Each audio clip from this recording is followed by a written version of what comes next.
Man, I can't take this whole quietness back here. It's too quiet. I feel like I'm gonna go crazy. Let's turn it down just a bit. Alrighty then. Hello, hello, hello. Welcome to Dreams. I'm just waiting for the room to fill up. It's a brand new day. I'm waiting for my co-host to show up because I don't like talking to myself. Oh, Zippy. Oh, here she is. We'll bring her up. Oh, hello, hello. Elizabeth. Welcome to Dreams and Encounters. Maybe I can hear some background noise because I'm talking to myself and it's kind of irky, actually. Yep. Some likes and shares to people in our groups. Yep.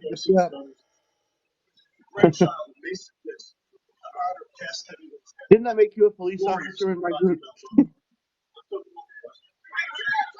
You can turn it down a little bit, though. For me?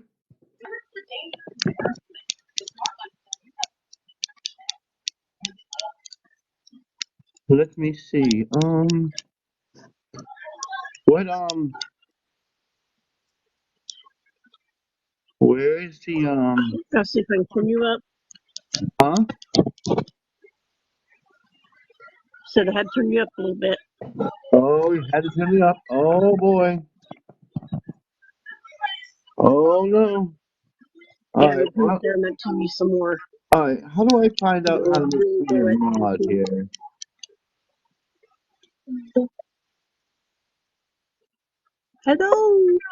Hello. Hello. Oh, okay. There we go. You're now a mod, and let's bring old Dizzy here. Or is she Elizabeth this week? I don't know. I'm confused. She keeps switching back and forth. I guess she can mod for now. I'm Elizabeth. Oh, now she's on Dizzy. Oh Lord, she'll be the death of me yet. Oh Lord, Do what? trying to add her as a mod on one account so she switches to the other.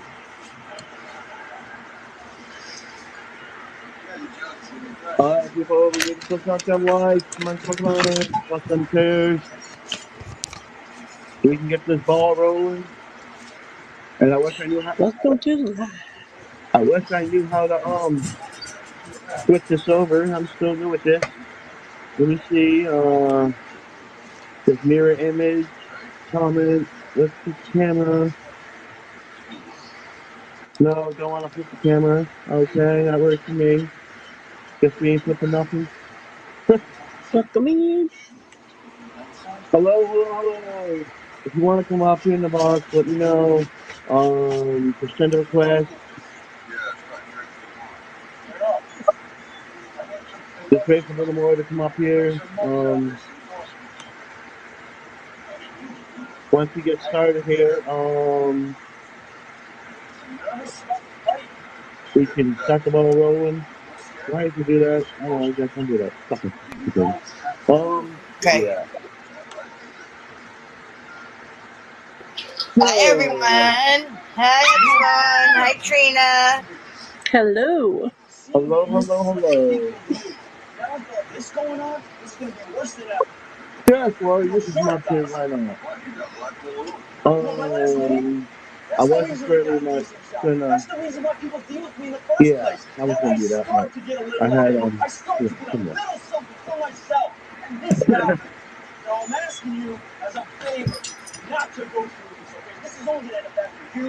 Well, You're doing what to me? oh, welcome. Welcome, Hello. welcome. She just wants to know. You can announce the show there, Trina. You want me to announce the show? Oh, yeah. All right. Alrighty then. As soon as So, I can figure out how welcome to to flip the screen. Epsilon the host. Let's like what's your goal tonight? Oh, yeah. Oh, we got As many as we can. 75K. Let's shoot for that. Yeah, let's shoot for 75K. Like, I want to get 18 trumpets. Why did it? Yeah, that's not what I thought. Why is that there? 18 trumpets. They're 15 coins each. Make sure you follow. Do what? You want hearts. It says trumpet on my side. Well, it's on trumpeted wrong. Well, go change it. Oh, lordy. Will you let the dog out? Who let the dog out? Chris, will you let him out? Hey, why is it? That's the You're getting trumpets. Oh, no.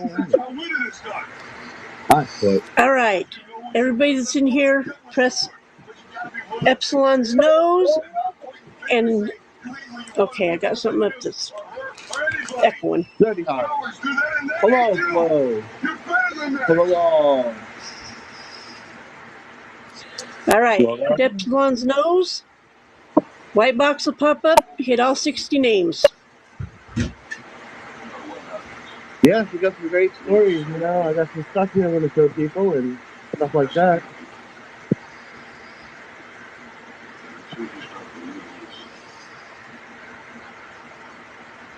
It's not 8 o'clock yet either. I came on early. Hi. That's good. We'll get the ball rolling on getting the likes up and. Oh yeah. If people want to donate, I have a Cash App. I think it's down in my bio. That too. Whichever, if you want.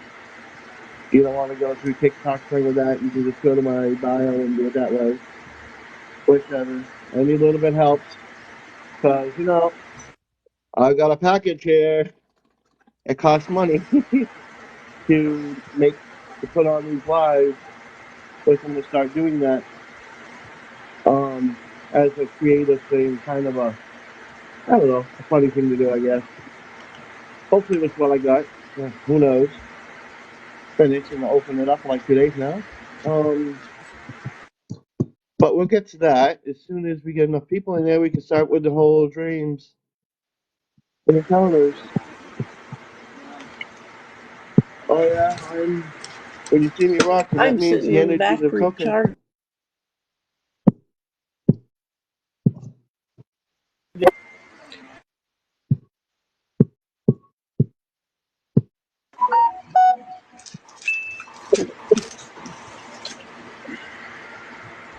I'm coming.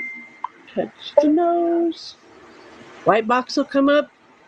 Hit all. Why are transparent? Because there's a funny story behind that. Yeah. Well, you see, I tried to put a picture up there. It wouldn't really work that well. So, in order for me to put this picture up here, I had to be transparent, apparently. So, I'm a spirit. Woo!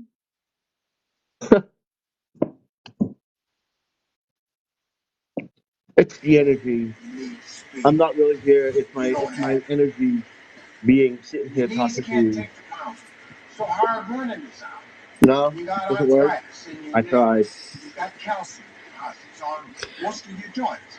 So sparring is out. It's stuck on submitting my order. There it goes. Oh, come on. Anybody know what this tree is? Cast iron, pile driving punches. They'll have to hurt so much they'll growl his ancestors. Can anybody guess what that tree is? All right. Hi, Flora. Tiana. Yeah. Hi. Diane. Creative Society. Woohoo. Flora, your hair?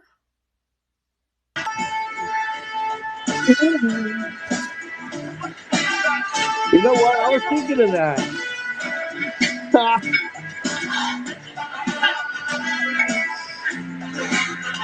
Awesome.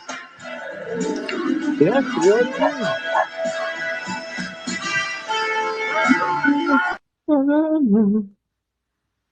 Why is this in my pocket? I think in my pocket. I like the tree. Yeah. Oh, let's see real quick with this actually, because it looks like we're doing kind of slow here. Bam, bam, bam. La, la, la, la. Let's see. Yeah. Glad to see you, Hopi and Flora and Tiana.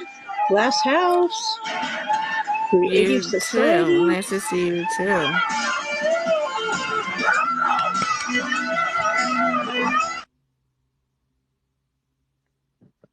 Well, does anybody want to say anything right now? After Trina announces the show, who wants to be first? Let's not forget to tap. We can do that while we're waiting. Oh yeah.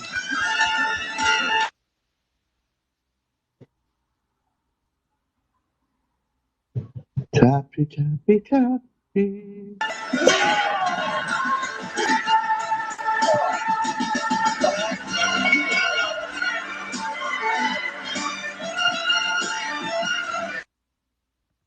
Wow, wow.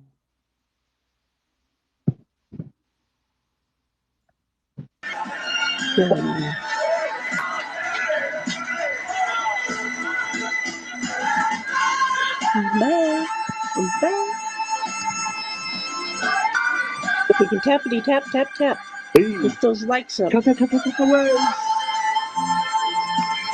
And let's get Tapper Black tapper. Hole started, man. If you want to I hear won't some say double stories, tap. I say just tap. tap away. We get that goal filled. I can open up the package for everybody to see. And every 10K, I'll tell one of my stories. Free, if you want to hear them. Because they're pretty good from what I hear. Thank you very much. I appreciate it. Here's your initiatives. I don't know. Come on, people. Let's push some chairs out. Can't hear all the music.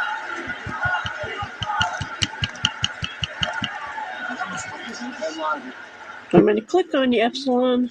Yeah. Click on your nose. We're in the tree. For me, I might have to speak a little louder. You guys, I'll catch up with you all later. Okay? Let me see here. Maybe bring someone closer. Who knows? How you doing? Yeah. Yep. Let's tap, tap, He tap. Hey spread that over. there, butterfly. It's soaring like an eagle into the future. Cheap shot. I'll get you out of there. So,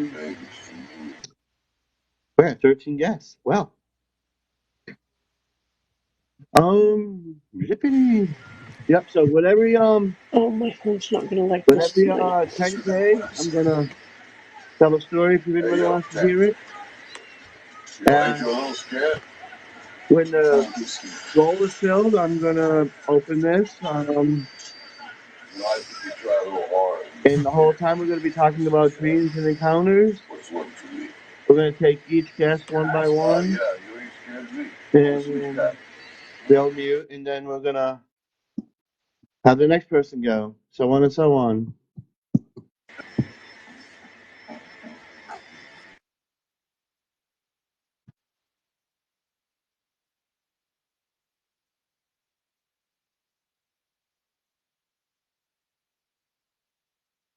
Well, nice having you for a short time.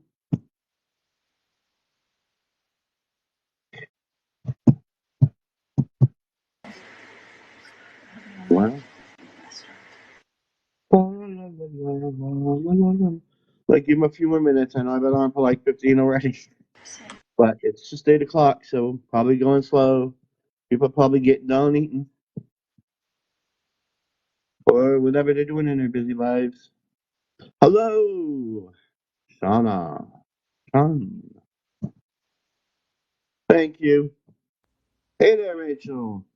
You're the next contestant to come on up.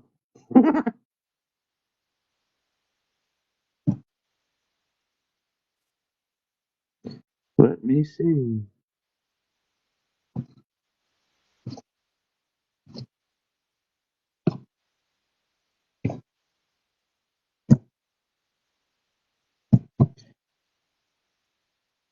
Where did Trina go?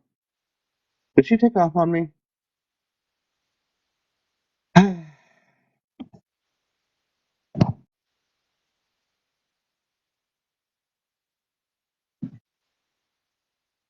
Trina, did you disappear on me?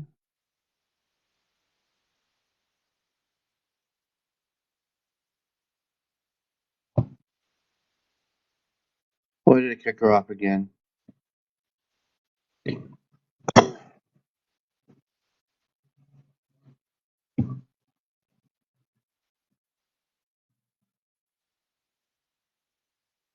No, I don't have no regular host. Well, I've got a co-host which disappeared. She probably fell down there and went boom on her. Um, but yeah, I have space. I'm gonna leave that open for her if she comes back. But well, let's wait another few minutes and then hopefully Trina will come back and we get more people in here. Don't forget to be tapping. Well, so about 8, 10, we should get this rolling. Maybe, hopefully.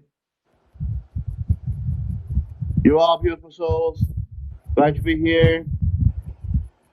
Let's raise that frequency. Because I want to hear everybody's dreams and their encounters, and I want to share some stories and stuff with you that you all probably don't know. And I have some items I'd like to show people when we hit certain goals and do certain things. That'll give us an incentive to raise the vibration and spread the news.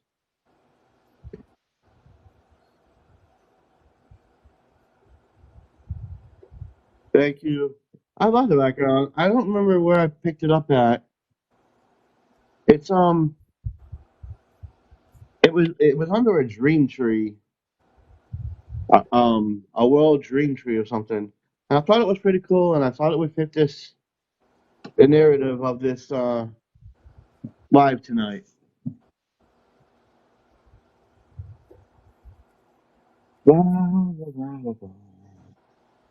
Alrighty. It's fabulous, brother. Fabulous. You look like a ghost in a dream state. And yep. And then you got the background. You did yourself real good. I'm real proud of it. It looks great. You got 31 people in here, brother. That's pretty good for not going live Yeah. 20 times. Yep, It was yep. 14 for me. It says 31. I'm looking. I got 30 over here. Yeah. And my co-host dropped somewhere in the Okay, note. I see 31, 32. That's Yeah. what I guess I see different.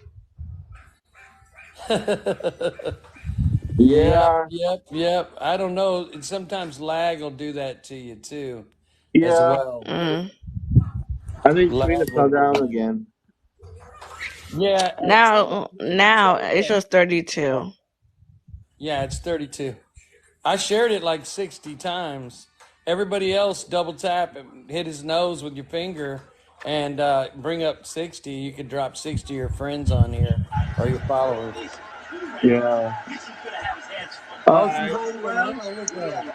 3 more minutes, and then she can announce the show. We're going to get started. It keeps saying, close your app, close your app, close your app. Let's do our likes. Okay, so everybody needs to follow this man if he's here. If you're here, it should pop up a heart, and you can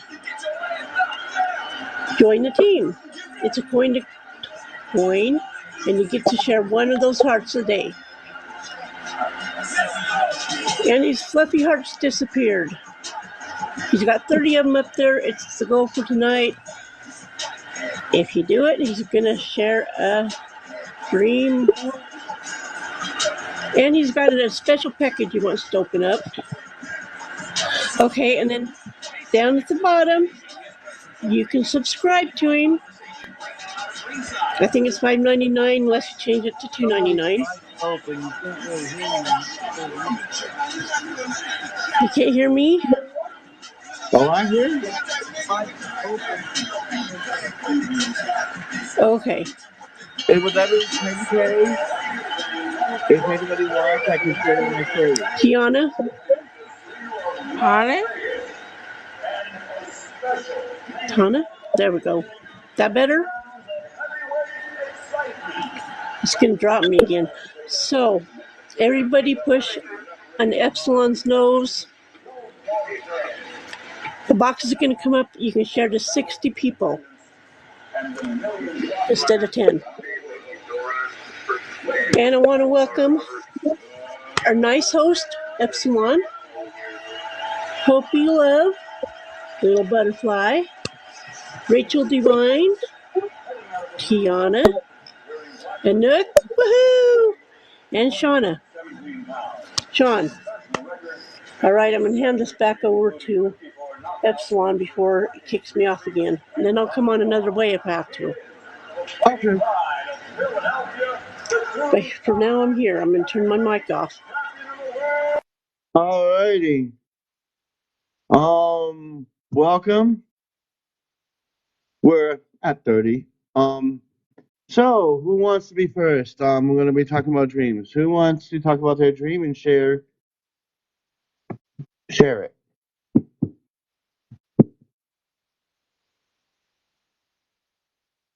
Well, I got a dream. I could start with this. Nobody else wants to go first. Sure. We'll go right down the line.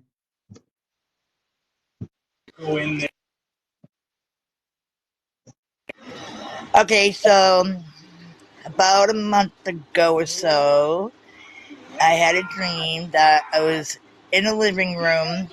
It was supposed to be my living room, but it wasn't. And I had my child, who's now 24, but he was in a crib. And my friend was next to me. And I saw a spider on the wall. And I was like, oh my God, there's a spider over there. But I wasn't scared. And then I saw it was like growing a web all over my house. And like, I moved my hand to swipe it down instead of like getting something. The web went all over me, and then there was like hundreds of spiders like everywhere. And I was trying to keep them from the baby, but I wasn't afraid though. That's the whole weird thing about it.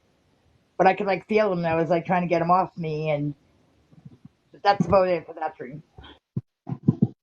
I have so many dreams, but that was one that I just recently had not too long ago. Now, what do you think that dream means to you? You know, I really don't know. I've heard spiders are kind of a good thing. People think they're bad. But I heard spiritual wise, like, they're actually good. And it's like something about like wisdom, protection. So that's what I took it as, because I didn't see it as negative and I didn't feel negative.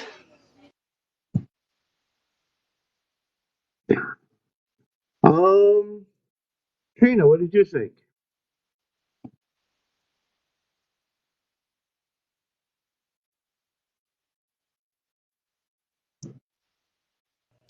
This you me or Trina? Oh, you can go. I was talking to the other one, but you can go.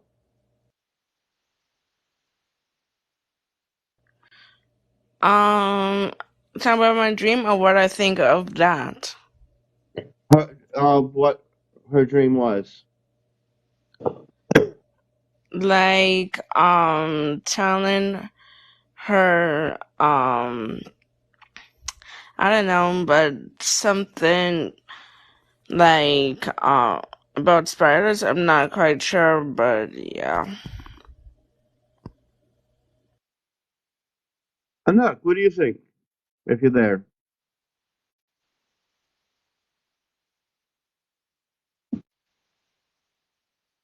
Tanya?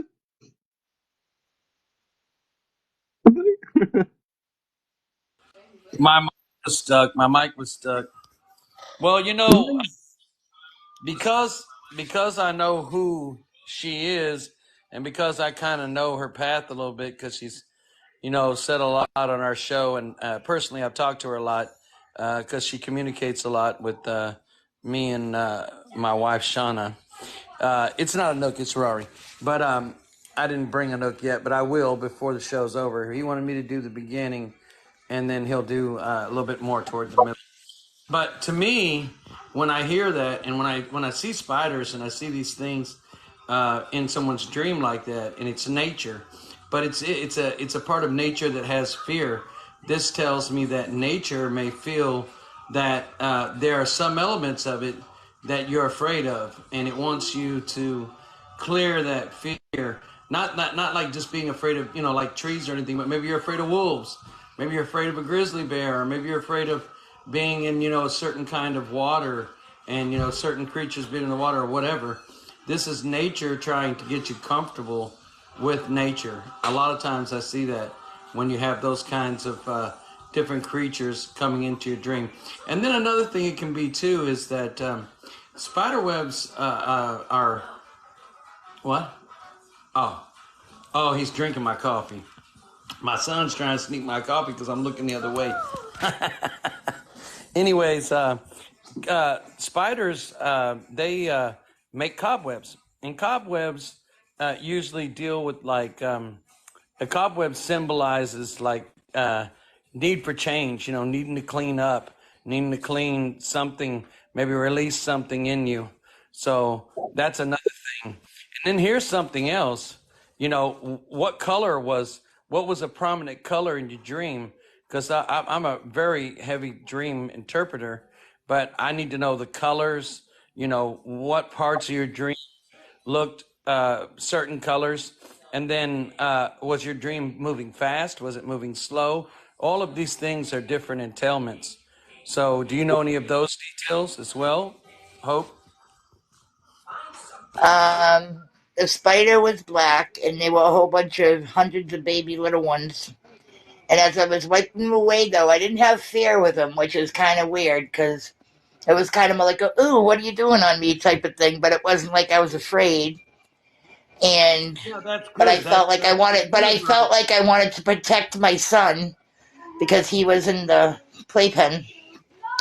And the weird thing is, I have a couple other dreams I'll share later after everybody too.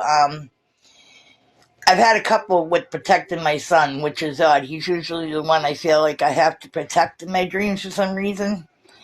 And I just took it as, in my opinion, it was more like I was being protected, and I was learning knowledge, and that you're right. I had to clean out some stuff that was probably negatively around me at that time point, and just releasing some stuff.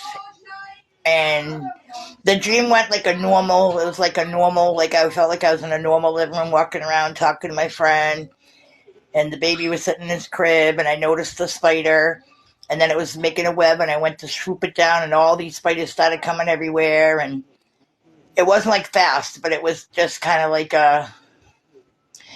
But I don't know. I didn't know what to think of it because it was like all of a sudden there was hundreds of them. It went from like one to like hundreds.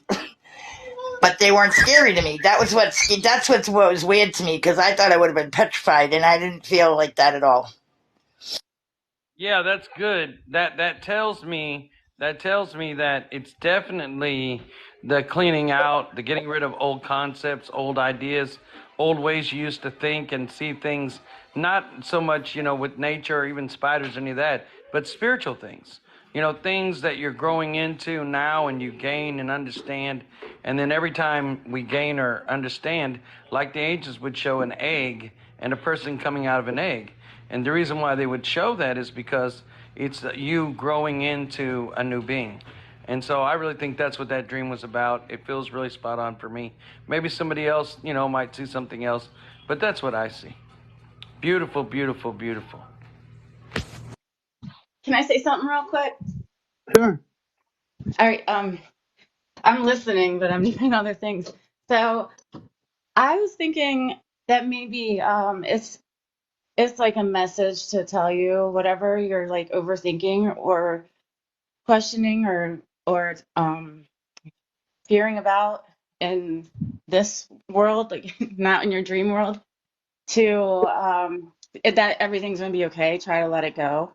Just like Rory was saying, release, let go of those fears and things around your children. Like they're divinely protected, and I mean, it's natural to worry about them and want to protect them, but nothing's going to happen to them. Everything, leave it in God's hands and focus on what you need to do because you're here for something bigger for the collective. And if you focus your time in on worrying or thinking about something other than that, then it's just keeping you from what you're supposed to do. That's it. Yeah, and I agree with that in some ways. But I wasn't in fear is the one thing that I was trying to say to that. It wasn't about fear, but I do think it was about release. You are correct on that. And protection about my children. I'm always worried about them all the time. It's just, I'm a mother, I'm a grandmother, and I do leave it to a higher power now. I've definitely grown a lot in the last year or so, but in the last couple of months, tremendously. And I think that's, like I said, I wasn't worried about the dream. I just, when we were talking about dreams, that was one of the dreams that popped up. That I said, oh, I'll talk about that one, But yeah, definitely you're correct on the releasing and the protection because I do always want to protect the kids, and sometimes I have to release that to a higher power and just say, hey, I have to let that go and let it be. From what I gathered, I heard the dream, and I kept seeing images like, to me, take it with everything with a grain of salt, that I see that you have these fears, you need to break down those fears, transmute it, and plant the seeds all over. Like the spider. Everybody fears the spider most of the time. You're connected to it. A lot of people fear the spider, but don't understand how it works. It plants the seeds as the babies come out, and then they go all over the world and they make their own little spider webs all over the place. That's kind of what we want to do with spirituality. We want to plant the seeds so we can go out and put each one of those webs of spirituality all around us so we can capture those lost souls. Anybody else? Beautiful, Epsilon. I believe that you're correct. I'm very thankful because I've released a lot in the last couple of months. Anybody else? Come on now. I know somebody else got some dreams. Oh, okay. I have a dream. I was going to say everybody's already said everything. I was thinking about hers, but so this morning, right before I woke up, I feel like it was as I was waking up. I was seeing like as if I was already awake in my window next to my bed. There was light beginning to shine through. I wasn't awake yet, but it was as if I were. And you know how when the light starts to shine through, then you start to see the shadows start to come up, and start to appear. And so I had opened my eyes, and it was This is going to be funny. Y'all are going to think this is great. So it was as if Rory was above where I was at, almost like on a ladder, and he was opening up a Rubbermaid container. He was pulling the lid off of it. And I knew there was others around me, and it was you guys. And he was handing out stuff from this Rubbermaid container, and he was like handing out gifts. So that was really cool, which I'm sure everybody can figure out why I had that dream, considering everything, lately. Trina. I've had a dream where I was like in the jungle. What did you think of what Sean said?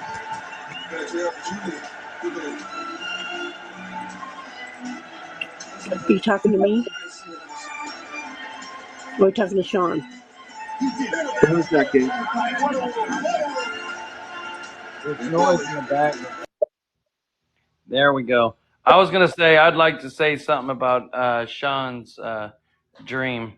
Yeah, it's pretty explanatory about her dream, but there's something unique about it, because she said that I was up a ladder and that I was getting out of a tub and I was handing out gifts.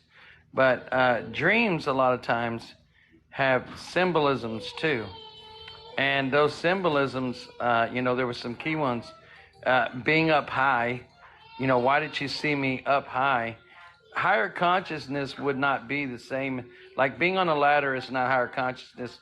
Human beings don't see that way. So being on a ladder is like, in a dream usually means that there's something about her path, and that her path is moving that way. So like she's moving in a greater ascended state, and it uses me handing out gifts for her to do that. So that's one of the things. I mean, obviously, I get part of the dream, but the other part of the dream I really think has to do with you and you on your own ascension path. And it's like saying everything's good because, you saw that in your dream the way you did.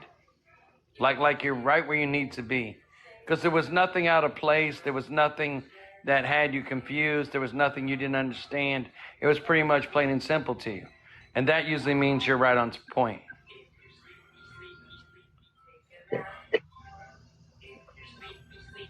What do you think, Epsilon? I was thinking that, yeah, she needs to do that journey within herself to raise to the higher consciousness, and she wants to be like you because she sees you as a high spiritual being that she wants to be like. She's inspired by that. So it's telling her to look inside herself and she'll get there. I love it.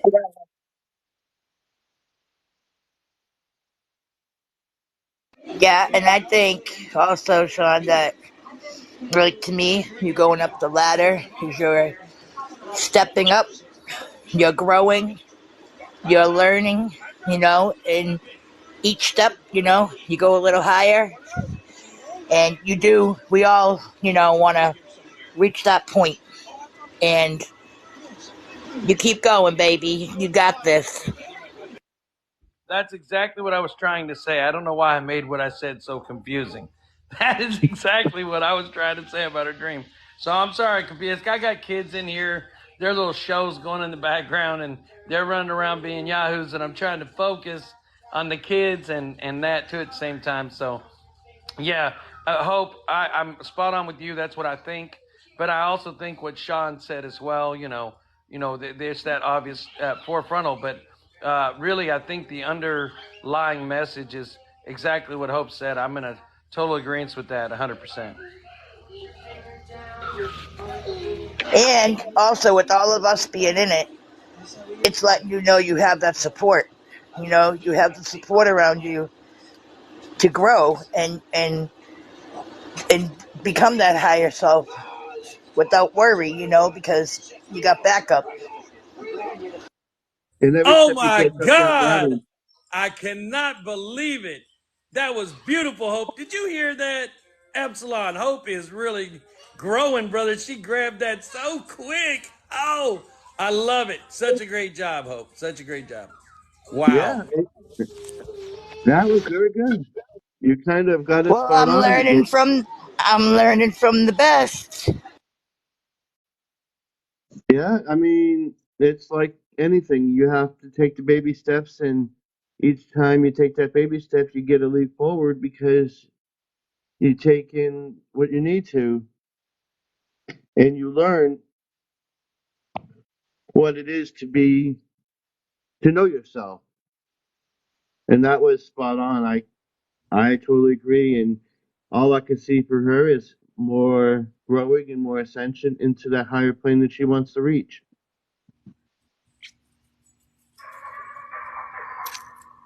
Awesome. Thank you guys.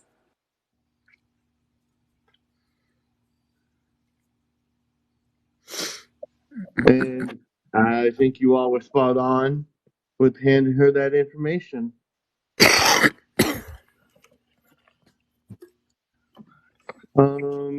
I guess we're gonna go to Trina now. Please tap the likes. Please go to puppy heart so I can open this up so I can show you guys and explain the story behind that. And with every oh wow, I guess that's the whole story. With every 10K, I was gonna tell her on Dream if anybody wanted to hear it, and I'm going to bring up enough again because he suddenly kicked himself out. So I guess next we're gonna go to Karina Blue from Idaho. All right, I've had a dream, and I've had it more than once. I was like in the jungle, in a school bus, and I went off the cliff and was headed down just like this. But I always woke up before I hit the bottom. Now, if that's because I was going to die or something, I don't know. But it's always stopped before it hit the bottom. Lots of trees around it. Anybody got any clues? I know that was pretty short, but I think it was because I didn't want to die. Can you say the first part again? I was like in the jungle in a school bus and I went over the hill, went over the cliff, and I can see going down through the trees. But before I ever hit the bottom, I wake up. Maybe past life, I don't know.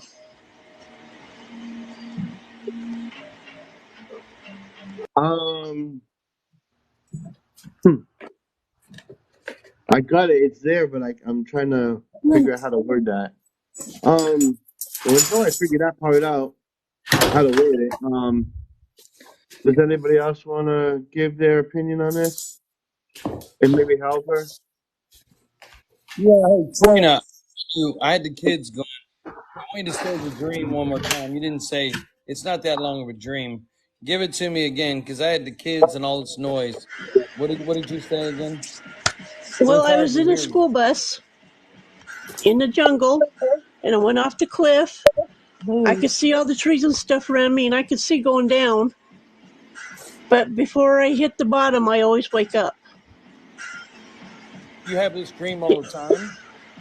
I've had it more than once. Yeah. I Okay. got it. I've got something, but Epsilon, are you sure you don't want to say first? I I don't got want to it. say what you say, and then you're like, man, that's what I was gonna say. Do you want to go first? It took me a while. It took me a while to figure it out because I was trying to word it.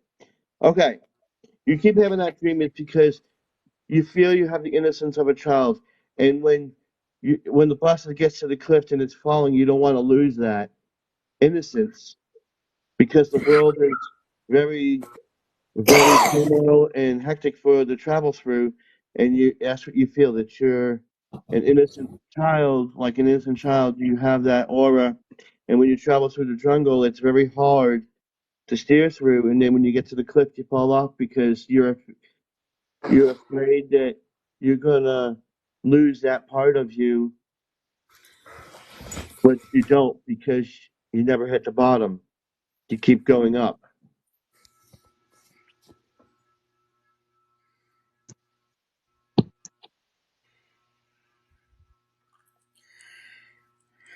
Um, Anybody else? Let me.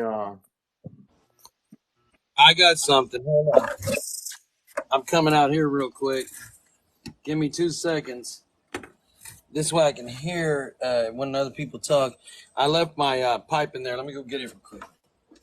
One But second. yeah, I'm feeling that you have the fear that you don't want to release your childhood innocence because that is within you, because you have that innocence about you that like a child, that purity and that innocence, and you don't want to release that because the world's causing you chaos, and you never release it because you never hit the bottom. You just rise up from I it. am trying so hard to break that. Hmm.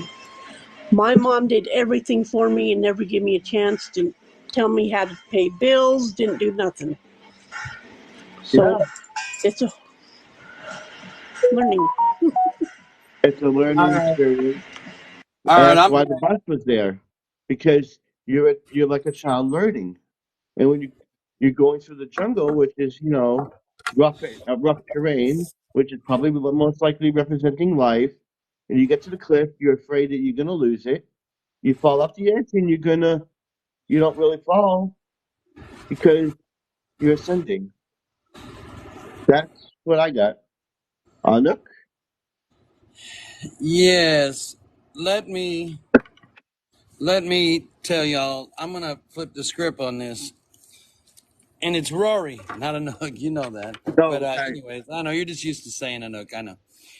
So anyways, well, guys, she doesn't live in a jungle. She doesn't even know what a jungle is. And her consciousness knows that. The most she might know about a jungle is what she sees on TV. So, what I feel that her consciousness, her subconscious, the sentient part of her is trying to tell her, and her higher self, and I'm sure divine beings as well, is it's telling her you're in uncharted territory. This is all new, and you don't know what's going on, but you're aware enough to know the bus is going down, and you're aware enough you're waking yourself up. You're waking yourself up. So that's an awareness, because a lot of people will go down in that bus or will get hurt or will see themselves flip in a car or whatever. You're not. So this is you in uncharted territory, but it's also telling you, don't worry, because you got this. You're going to do fine with it. Don't worry. Yeah, you see the bus is going down, but you know when to pull out and when not. And pull out meaning you know when to take a break, cognize, take this in, understand what you're going through, understand, how you're feeling, and fully be able to realize so that you can take some more and take some more. That's what I think. I mean, it just feels like that to me. I think a little bit of that of both is true so far from both of you. It could be actually both. He sees it one way, I see it another, and that's probably what the interpretations mean. I mean, each I don't person know. sees I things. exactly think that. Actually, when I said that, Epsilon, I was complimenting what you said by showing Yeah, another perspective, because yeah, I didn't say I don't think it's about what Epsilon thinks, because I definitely think it is. But I think we're multidimensional beings. And when you yeah. become, when you guys, when we become connected to the higher self and to the sentient self, where the That's what. matrix itself lies, you're a multidimensional being. The point is to understand you are a multidimensional being. The amnesia we have is thinking that we're just linear, that we're just physical, and that this is all there is. And when you wake up and realize, no, I'm a multidimensional being. I'm my higher self, the sentient self, and the physical self. When you realize that, well, then that means it can't mean just one thing. But I mean, he'd already covered part of it. I agree with what he said completely. But there's always many facets. So you did a great job, Epsilon. I really like your, your assertion of it. But I mean, that's just what I saw that other than what you saw. Yeah. And once you said that, I kind of I seen that perspective ugh, of that too. Guys, you need So to double tap, double tap. We need to share out. He's only got 191 share or 151 shares. Come on, we can get him up there. I'm gonna be quiet. It ain't my show, it's your show.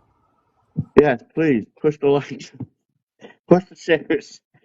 I guess nobody wants to see me open this present, this gift, or whatever I bought. And I guess nobody wants to hear these stories. I would We're love gonna to. I just don't have the coin, brother. I don't huh? have the I don't have the extra coin to do it.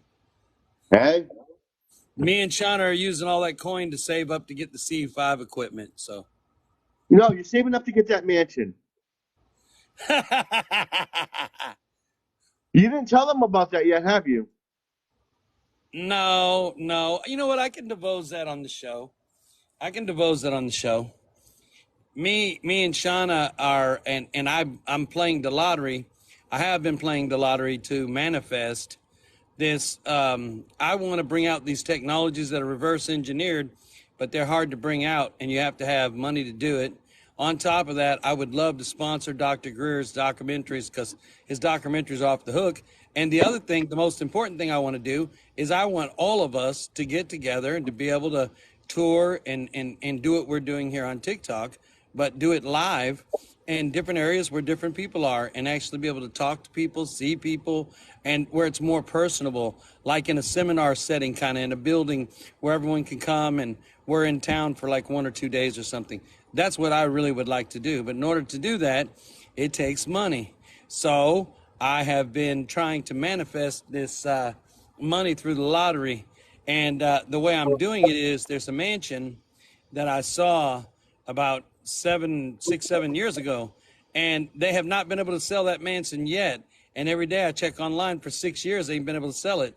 And I know why. It's because I'm focused on it, and this is coming. And it's and the reason why Epsilon's saying that is because I told Epsilon if we get it, he can have there's a studio apartment inside of it, a really nice one, in part of the property. And I told him he can have it. So he's like, I want you to get that mansion. That's what he's talking about. But I'll shut up. I don't want to dominate your show, brother. Oh no, I'm fine. I'm gonna elaborate on that. Not Before just you that. do, I want to brag Me on living. you. Before you do, I want to brag on you. I love the Okay. ghosty look. I love the tree thing you got in the background. The way that you've got that ghosty kind of look thing, all of that, man. It's really cool, brother. You did a really good job. Oh, I love that crystal. That's really beautiful. But you did a really good job. Your show looks really good. It's got a great backdrop. I love it. That's all I want to say. Go ahead. Oh, thank you, thank you. It's all for the family. That's why we need to push these likes. Um, and maybe hit up some gifts or something, whatever you can, Um, so I guess you're on 10K, so I have to be a man of my word. There was 3 dreams that people wanted to hear that I heard. It was about, let me see, what was the first one? It was about when I went into a coma, or the other one is about when I was on a mountaintop and I see premonitions. And what did I say the other one was? Oh heck, I forgot. I gotta write things down. Um, What you said the other one was about when you were a cat in your vision and you wanted to be a dog and you followed the what? dogs around trying to become a dog when you were a cat. You don't remember that one? No. I'm just messing with you, man. I'm just messing with you. You had me going for a minute. I'm like, what? Um, yeah, there was, I can't remember the other one. It was when I was in a coma or the, um, one with the premonitions. I'm pretty sure some of you heard about that one. Or you want to hear one about a ghostly adventure that I had taken at many of the places around the world. What about the one when you were sitting outside the other day and you saw Aphrodite and she gave you all that stuff and everything? That's a Oh. good one. Or the one where you're laying down on the ground and you see the wise men and then you're taken away to all those different places. Oh, yeah, that was the one with the mountaintop. Well, that was kind of long. Let's go with the Aphrodite one. Okay, the other day, I was sitting on a live, and this butterfly had appeared, and she said she was gonna give me some downloads, and I'm like, oh, here we go. So I got off the live. I started feeling a little anxious. The hair started to rise up on my arm. I went to sleep. I woke up the next morning. I started getting weird, crazy flashes. I'm like, oh, okay. So I said, I need to go outside. Thank you for the love. Um, and I went outside because I wanted to smoke a cigarette. Because I don't really smoke in my room. I hate it. I smoke in the bathroom usually. That's probably where most of the time I'm talking. Here's a little secret for you. Um, I went outside and I sat down by the tree and I sat there for a little bit and I put my head back in the tree just like this and I was smoking and I had my eyes closed and I was just smoking and then I heard um hey, I'm here. I open up my eyes, there's nobody there. And I'm like, hmm. I look down, I look up, and there was a lady standing in front of me. She kind of looked like this ghostly image. No joke. She was standing there, and she says, it's been a long time since I came to a human. I'm like, why? And she goes, because they were not ready. And I'm like, okay. And she spoke to me a little bit more. She goes, this is for you. She handed out, there was a seashell with red fruit in it. And I'm like, what is this? She said it was ambrosia. I took some, I ate it, and I flashed. There was this big bright flash, like this pink flash, and it like covered my whole face and vision. And I'm like, okay. And then it dissipated, and I was standing in the middle of Olympus, in the center. I looked around. I'm like, hmm, interesting. So I sat on the throne. I look to my right. I see Athena. I look to the right. I look all over the place. I could see Zeus, Hera, Apollo, Ares, Poseidon, Hermes, and all of them sitting there. And I'm like, hmm, wait a minute, this is weird. I look down at my arms, and they weren't my arms at all. It looked like woman arms. So I stood up and I go, it's time for me to depart. And then I waved my hand and I disappeared. And I was back to the tree.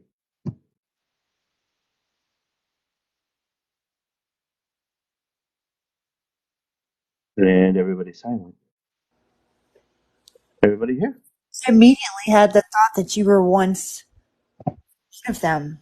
You were once a god, and you made a choice to incarnate into something different.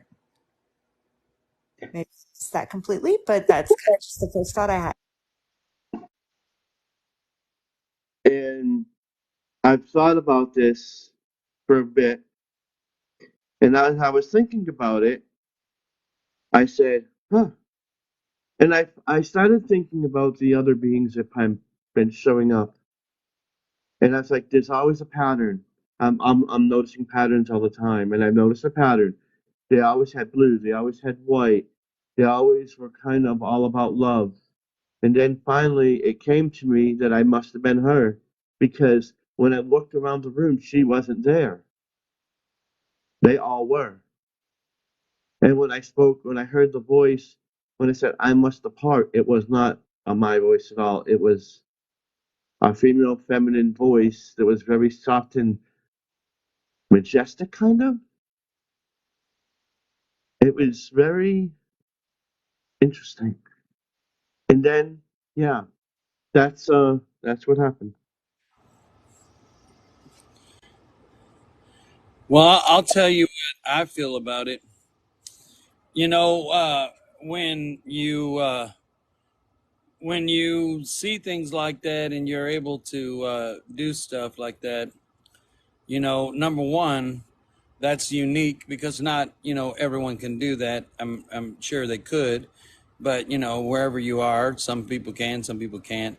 I'm not even able to do that on wheel. I went in Journey to have that kind of experience. I mean, he just walked outside and it happened.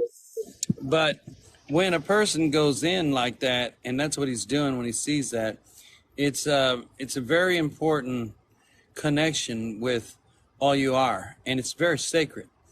And as a shaman, I've been a shaman for 12 years, and so as a shaman, I look at it as a very sacred thing. And for me, when we look at what she represented and who she represented, to me, this is the universe telling you that you have been in a feminine spiritual leadership, maybe even a female master.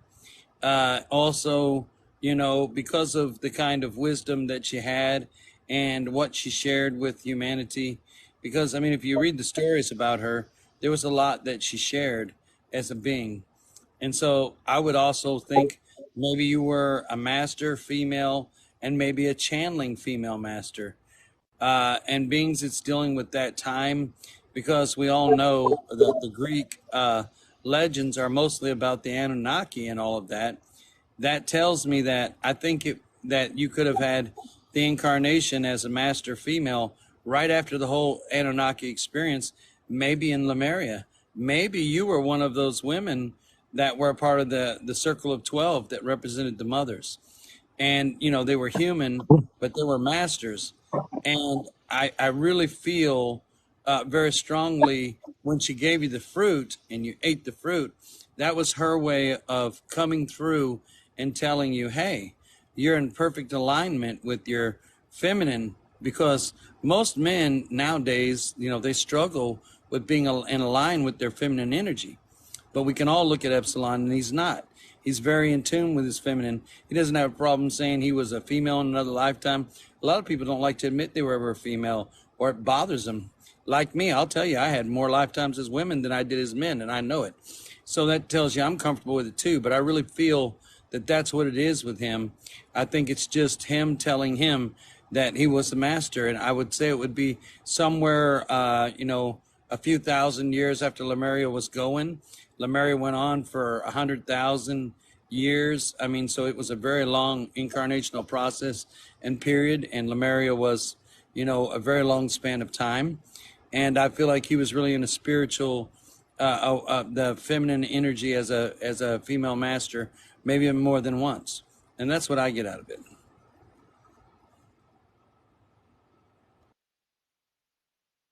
And it seems to me that all of these beings that come to me, it seems like that it's part of one whole thing.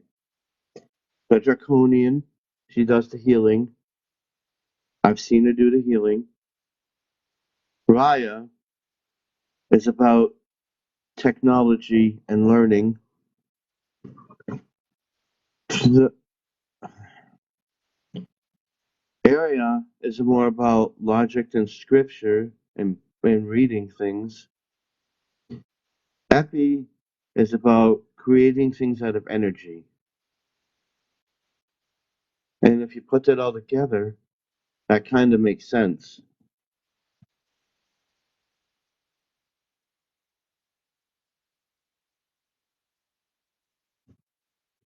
Does anybody have anything to add? Well, I think that you have amazing gifts, Epsilon. It's amazing how much you see and experience. I'm just beginning to experience things, and I'm in awe of what I'm just figuring out. So I don't know how, like, one person learns that much so fast and, like, it all comes to you so quick. Do you feel overwhelmed sometimes? And No. and I also do feel, as Rory said, you definitely were this in a past life. You definitely were. I totally agree with that. Every other day, you know, it's not a bad thing to me sometimes, but ever since I was a child, me even being born was a mystery within itself, and my entire existence on this planet has been a roller coaster ride of things that happened in my life. As a turmoil, was a wreck, was a train wreck actually, and you'd probably think it was a living hell. But all through that, I didn't ask for anything. I just asked for two simple things: to be welcomed and to be loved and have a family. Then it all started. I started getting, oh, my body's tingling. I started feeling energies not of Earth.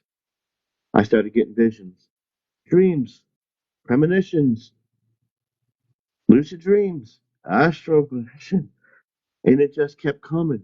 And every time it's like a roller coaster, it just keeps on trucking. Sometimes I feel like an out of control train. It won't slow down for nobody. Not that it's a bad thing. I don't mind it, and I don't mind the fast tracking. But sometimes when you have all these things happen every single day, almost every moment of your life, seeing things, hearing things,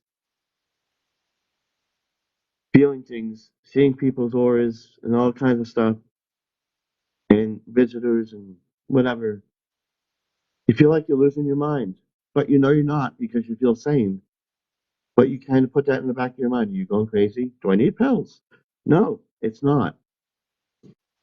It came to the realization is I guess I get overloaded so much. That's why I have to take breaks when I get massive intakes of downloads because I have to process it in my own manner. Like when Sloth came out and spoke to everybody, that alone was a download. And then I had Sousa came out, she downloaded me. And then I had Teresa come out, she downloaded me twice. Um, so yes, it does get a bit overwhelming, and you kind of wonder. It's almost you feel like it's a burden, but it's not. It's like, oh, why me? Why do I have to do? Why is all this coming to me? Why? But it's not a bad thing. It's a good thing. It just, yeah, it gets overwhelming, and sometimes it racks your emotions. One minute you're crying, next minute you're happy, and you feel like you're on a roller coaster ride. And ever since I've met with Anouk and Mother Alpha, I'm able to stabilize it better, and I've got a better understanding how to manage it. Because within the chaos, there was a path, and then the path was shown to me. So yes, I have a lot more stuff that's happened that little bits and pieces of you are a lot of you know, and a lot of you don't know. Even Anouk himself and Rory don't know that I've spread with other people. in all, yes, you do have to spread the love and you have to spread the compassion for everybody. And yes, when you feel overloaded, you've got to take that break. You look within yourself or you take some time to relax outside in nature. Lay down in the grooves of Gaia, eat something from nature, just sit there. Look at nature and say, look what you did. This is what I'm a part of. It's part of me. Because each molecule in our body is part of this planet, which is Mother Gaia. I There's my wanted to. motto. Oh, I'm sorry. I wanted to say something real quick, Epsilon. It's still Rory. I haven't brought a nook yet. Because in my shamanism, I started out in witchcraft, and I actually completed my year in a day, and I consider myself a shamanic witch. That's what I consider myself as, and light worker. So I'm kind of all three. Plus, I love threes, and so I know a lot about witchcraft. I studied witchcraft for since I don't know, probably maybe 10, 12 years. And I want to explain what the mother, the maiden, and the crone is, because modern witchcraft has really lost the texture. Because there was somebody down here, Nightbird, was talking about the mother, the maiden, and the crone. And so I want to explain what that is, because modern witchcraft has a really hard time understanding the ancient witchcraft. And I studied a lot of the ancient witchcraft. I like it a little better. Uh, Paganism, but I mean conscious witchcraft. And that's what they had way back when witchcraft first started out. And what the maiden and the mother and the crane, the mother, the maiden, and the crone is that is Gaia's. The maiden is Gaia's physical self, because Gaia's just like us, and the mother is her sentient self, and the crone is her higher self. And so that description is of Mother Gaia, because witchcraft is very steeped in, Gaia, the mother, the planet Earth, and all of that. And they're very in tune with nature. So a lot of people don't know what the maiden, the mother, and the crone is. It is the description. Like we have a physical self, so does Gaia. Like we have a sentient self, so does Gaia. And like we have a higher self, so does Gaia. It's the same for her as it is us, just like Jesus or Buddha or Thoth or any of the other masters would say, even Paul the Apostle, so above, so below, so within. And so just like we have it, so does the earth. And that's why we're in such balance with her. So that's what the maiden, mother, and crone is. And I know modern witchcraft might teach it a little different, but I promise you that's how it originally started out. If that I helps have anybody. also I've also gone in with witchcraft, and a lot of it to me, some of it was really good, but there is some dark stuff in there, and I tend to stay away from that part of it when I was younger because I've seen things that I couldn't explain. So I pretty much, after seeing that stuff, I kind of went to the lighter side of them, witchcraft, Wiccan. I decided I'm gonna be a light worker right then and there. After I seen what I seen, I'm like, yeah, I'm gonna be a light worker. Yeah, that's for me. I want to be healing people and showing people the love. Not what I seen, not what I did before when I seen all that weird stuff. No, I'm not. And I think it's how you perceive it, like the source. It's the intent and the heart. It's the intent behind the individual that's casting the magic. The source doesn't know difference between dark and light. It just is. It's your intent and how you let it out into the universe. Sometimes when you cast a love spell, it could be a pink kind of magic. That's where you get your different kinds of magic. It's because the intent behind it. People only think that there's light and dark, but no, you got different variations. Where every time you cast a spell, or you're making a wish, or you're saying "help me," every one of those things is a different color of the source. It's entering the universe and through you. Yeah, no, exactly. And I want to say something to you, Epsilon, because this is the common concept of witchcraft. But I'm going to tell you, I've studied every religion on the planet. I've read every religious book there is. I've been a part of every religion and followed through the religion enough to where I got to the point where I was actually preaching each one of those religions. So I got pretty good in on all of it. And I'm going to tell you, I think that out of all of the religions on the planet, witchcraft is one of the most beautiful religions there is. It's very naturistic. It's very, a lot of love, a lot of things like that. The problem with modern witchcraft is a lot of people don't really understand the true roots of witchcraft. So these modern people that are doing it, these people that don't really study the ancient ways of the original witches and stuff, they've confused it just like a lot of other religions.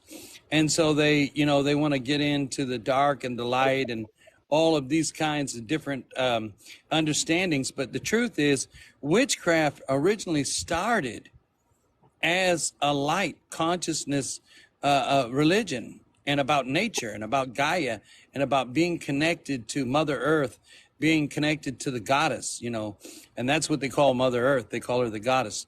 And, and all of that kind of stuff, and doing the rituals and everything. It was very honorable religion. But as it's gotten along in years and you've added all these other things to it, they've kind of thrown and pasted a lot of hoopla on witchcraft. But the original witchcraft that was created, like the stuff that Aleister Crowley was doing, and a lot of those first witches, even before him, they were very beautiful and a very beautiful religion. Very much. The pagans really understood the connection to nature. But the reason why it looks dark now is because people have painted all this crap on it. But really, it's a very beautiful religion. I think it's the most beautiful religion on the planet. Not what it's evolved to now, but what it was in its original form, really.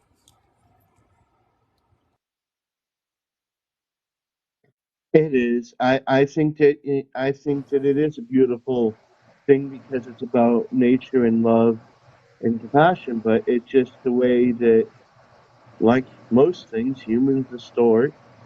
They transmuted it into an evil thing because it didn't fit the narrative of them wanting control. And I think that's about what it is. So they demonized it to make people have fear with it. Again, we should not have fear. Just because something has a name to it and somebody labeled it something doesn't mean it's necessarily bad. Anytime you label something, that's judging already, and that's another thing that we shouldn't do. We shouldn't label things and label people the way that this planet does.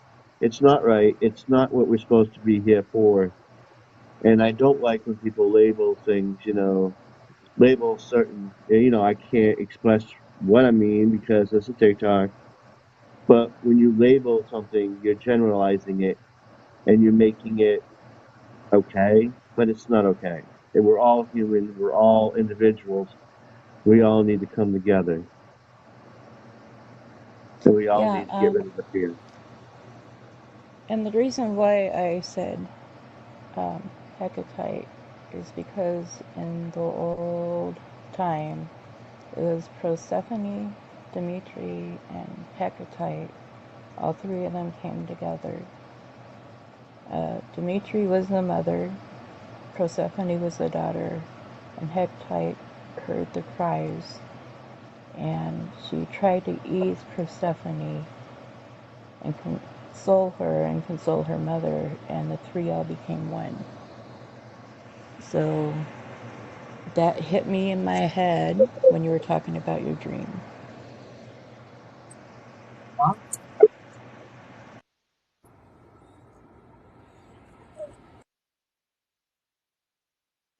Does that make sense in it? Yeah. Yeah, no, it does.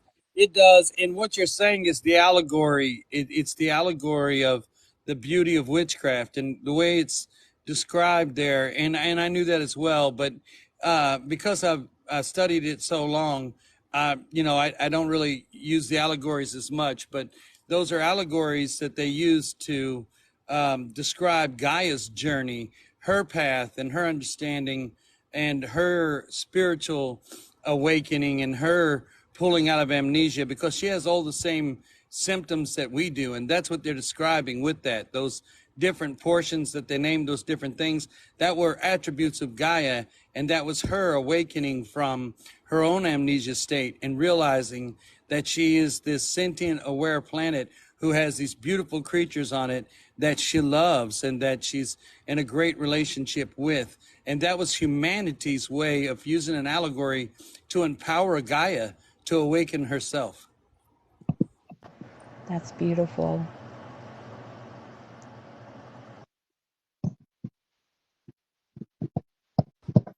That's the thing I got myself in. I studied so much witchcraft and so much shamanism and all of the older kind of paganism and stuff, and I really wanted to understand it, and that's how I got where I am now, because I really delved into it. And a lot of times, a lot of people read the surface, like what Absalom was saying.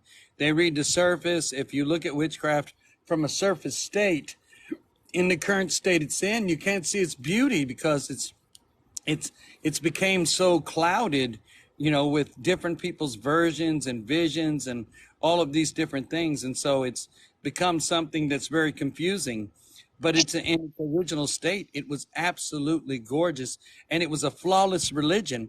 In fact, when it came out, it was one of the very first religions that was completely flawless. I mean, it was only about loving and connecting with nature and understanding the power one gets from doing that. And then in your connecting to Gaia, the goddess, you become one. Thank you guys for keep giving them the fluffy hearts, because, it's great to support the show. That's why I'm going like this and like this and like this. I didn't want to interrupt anybody. I'm going to shut up now because I've done too much talking. Anybody else want anything to add to my dream, or we can go on to somebody else? Thank you so much. I don't know if anybody was in here, but if we hit the goal, I'll open this package and tell a story about why I'm going to open this package online. It's quite funny, and and it will help support this package that I hopefully is what I wanted. But we'll don't know yet, but we'll find out. On live, it's been 2 days, and I'm wondering because I have a question about Okay. something to do with dreams. I had a dream years ago, very scary one. I don't want to get into the whole thing, but something was holding me down on my thighs and my bicep areas. And when I woke up, and ran to my man's house at the time. And when I got up in the morning, I had actual bruising where that thing was holding me down. What does that mean?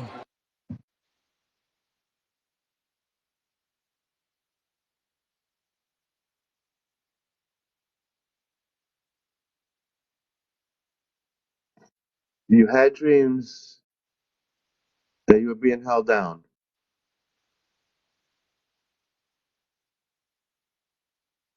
Yes, and it was the legs part of it. One was on one thigh, one was on the other thigh, and then its hands, whatever it wasn't hands, but whatever it was, paws of it, or whatever it was, a creature thing, was on one bicep, and the other was on the other bicep, and I couldn't move.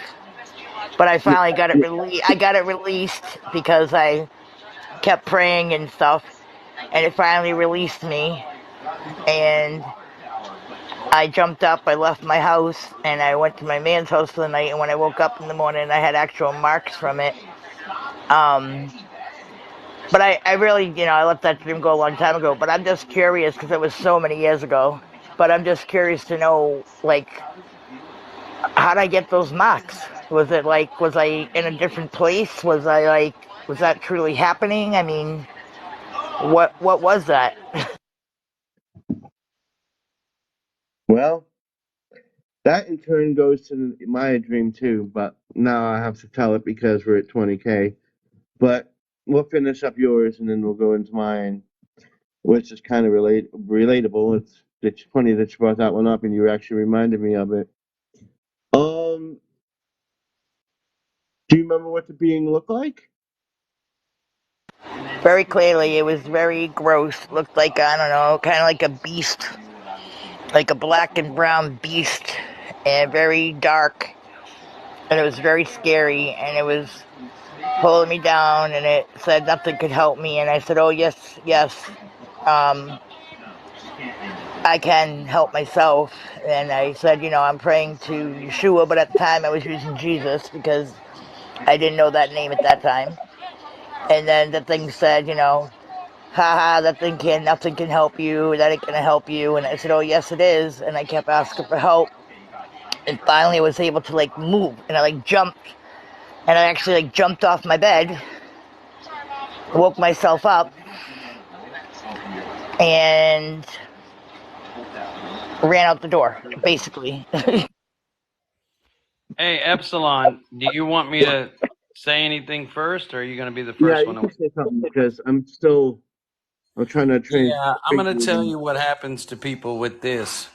When you're really struggling with your ego, and I don't mean ego like you're egotistical. I mean your ego, the lower vibrating part of you, the lower karmic part of you, the past lives that chase you with its karma, and all of these things, and you have an inner battle. What happens is it will anomalize as a real beast. And I tell everyone all the time, there's really no real demons. There's no real monsters that are going to get you or anything. But the only way your sentient self, your higher self, could reach you and get you to a point of where you are right now, you had to win that inner battle to take over your mind and to take over your body as the sentient creator you are, away from the fearful, worrisome human being that, falls in that trap. And so those real experiences, real bruises, all of that, that really happens to people when they're battling their own inner battle from dark to light.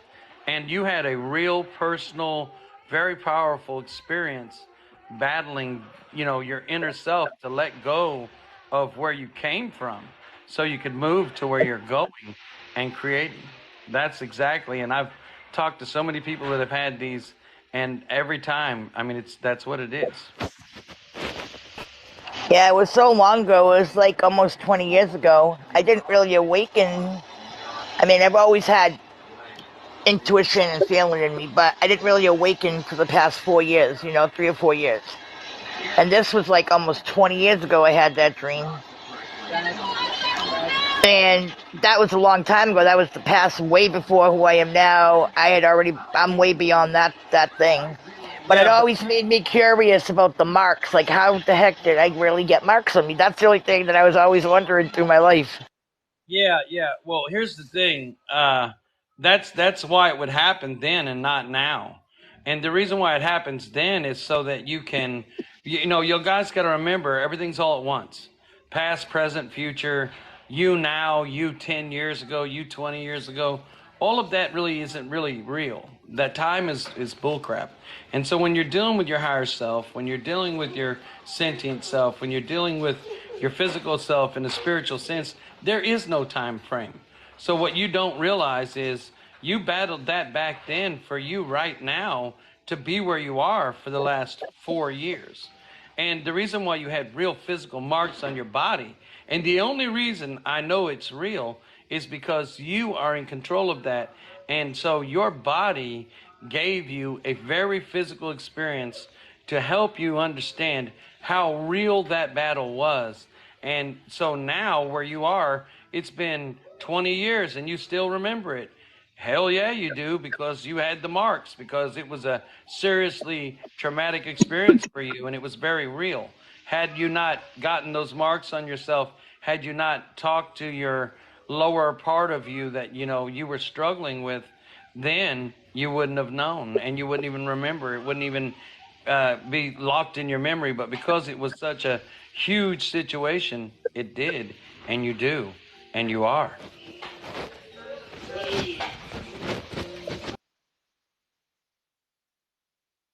Hey, Epsilon, do you have something to say? to me,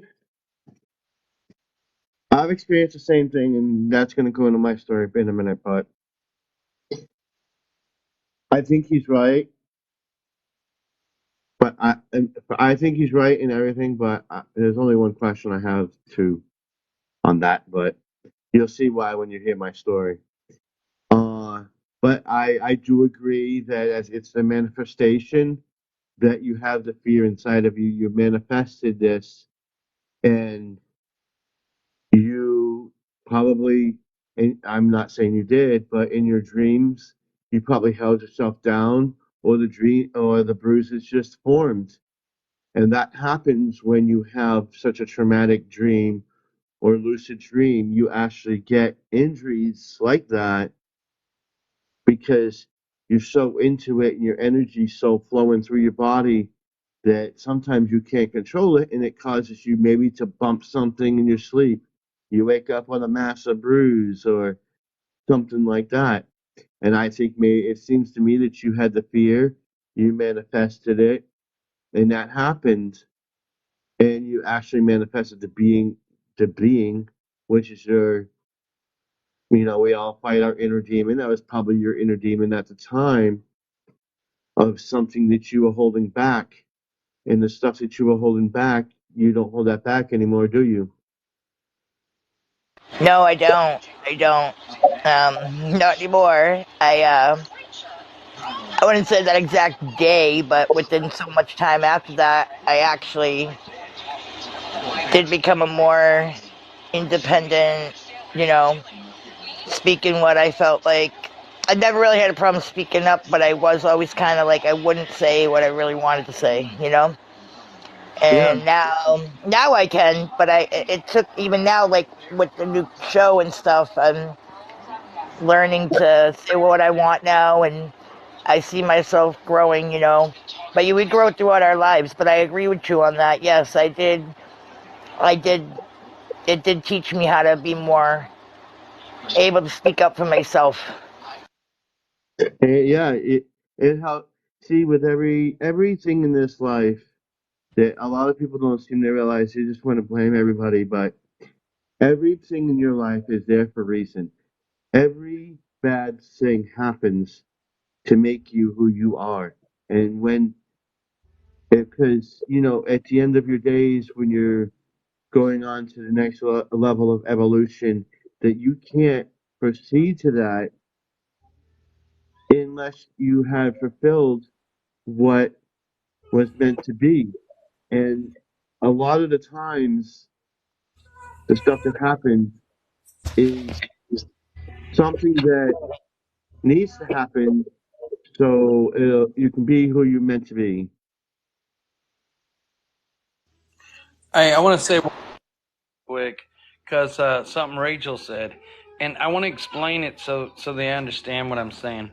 When it comes to the fingerprints and the hand marks on your body, I want you to know that I have healed with Mother Butterfly several people that have created lesions on their own body, and they thought demons were attacking them in their sleep, and they were having these lesions all over their body, and come to find out it was all the stress and everything that they had inside of them fighting, as you would say. I guess you could call it your inner demon. It's not really a demon, but let's call it that because it's lower vibration, but whatever, and karmic things from your past and your karmic friend. And so it will leave physical marks on you, and it needed to be fingerprints and hand marks and fingertip marks because she needed to feel that experience. She needed to feel like she battled that very part of her that was holding her back, that was, keeping her suppressed. And because she did, Hope, where she is now, has been free for the last 4 years from all of that and was able to move in her spiritual journey. All right, Hope. I'm going to tell that dream, and maybe this might help you, or whatever this was. I don't even know if it was a dream. I told it to Rachel because I thought she needed to hear it before. Well, I'll tell you something too. I don't know if mine was a dream because I really felt I wasn't asleep. I felt like I was right when when you're half awake, half asleep, is when it occurred. I wasn't fully asleep when it happened. But yes, when that happened 20 years ago, it helped me. And I guarantee what Anook's saying is now it has made me who I am for the past 4 years. And and growth and strength, you know, definitely. Yeah. So now we're at 30K, so I'm about to tell you it's a good one too. And it kind of relates to this actually, which I'm going to have one question for Anook after that because he's going to know exactly what I'm going to say because he always does. So back in 1997, I was dating this woman. Her name was Anne. She was a fairly free woman. She used to go out and hang out with band members, and run around the block a couple times, if you want to, so to speak. So I was living with her, and I didn't really wasn't too pleased with the whole situation, and I just wanted out. So, and one day she said, "Oh, I'm going out." I'm like, whatever, I kind of got tired of hearing her mouth anyway. So she said, "I'm late. I'm going out." I said, fine. So I went in the room. It was nighttime. I barricaded the door on the right. No, I barricaded the door, yeah, on the right, which was led to the bathroom. I barricaded the door on the left.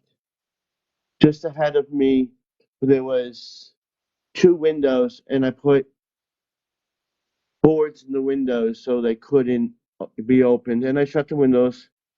I laid on my mattress because in that apartment we just moved in there, and there was two giant. We had two giant king size mattresses on three.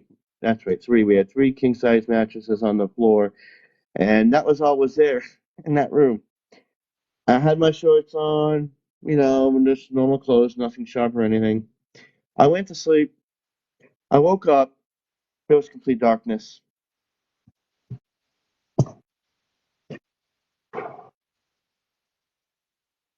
Then I look around. I'm hearing howling, screaming, grunting, moaning, and hissing. I'm like, where am I?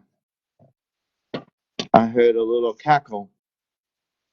This light came down. It was like a spotlight. It was pointed down at me, and every time I moved, right to left, back, forth, it followed me.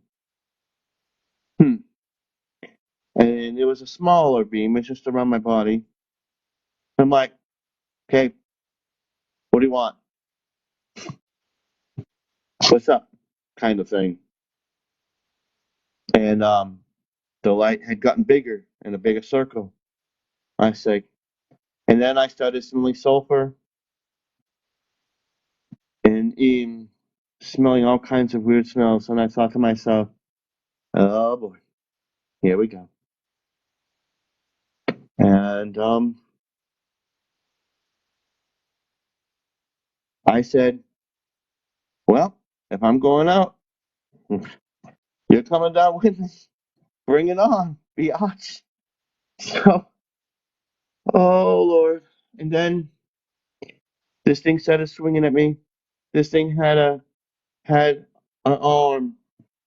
It looked like something. It was about the size of, I guess it was a black beast about the size of a transformer.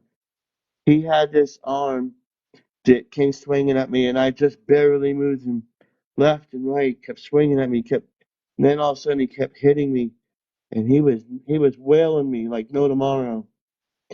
And I'm like, I'm trying to get away from him. Couldn't do it. Every time his tail would come flying at me, I get wailed on the side of the all over the place. And I was feeling pretty beat up. And I said, oh, God, Spirit, whatever being's out there, please give me the strength. All of a sudden, my body went golden. It was white and it healed. I ran up this thing's arm, its left arm when it came up. I ran up its arm. I sucked it so hard in the left eye, I made it gush green. And when I hit it, it was like the Hulk hitting him, hitting a train or something, or Superman. That's how hard it looked. And I got thrown off, and then I went down to dodge, and it sliced me on the right side of my body.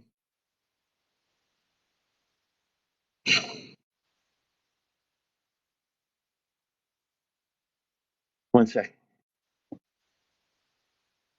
Then I woke up.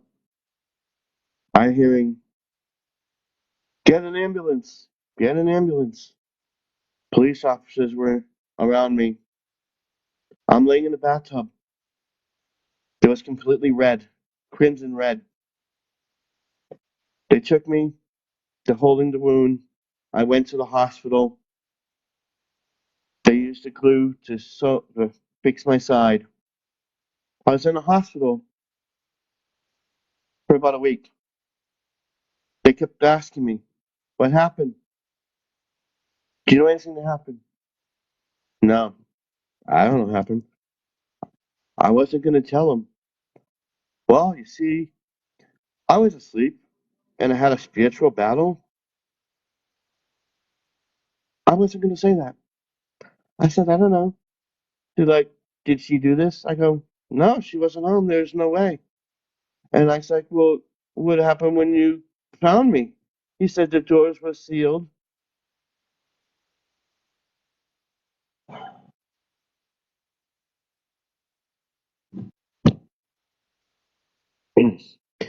The doors were sealed and the windows were sealed. And the only reason why they were called is the neighbors heard me screaming profanities and heard fighting. And they found me on my bed in a sealed room, covered with crimson red.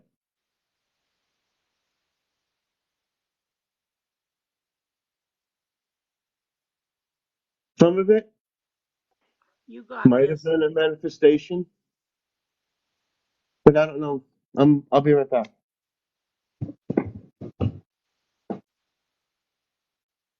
Okay, let's tap, tap, tap.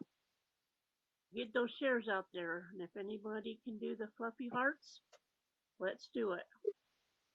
This is very emotional. I can tell. I'm about in tears. Oh, anybody else want to talk? I just want to send Epsilon some love when he gets back.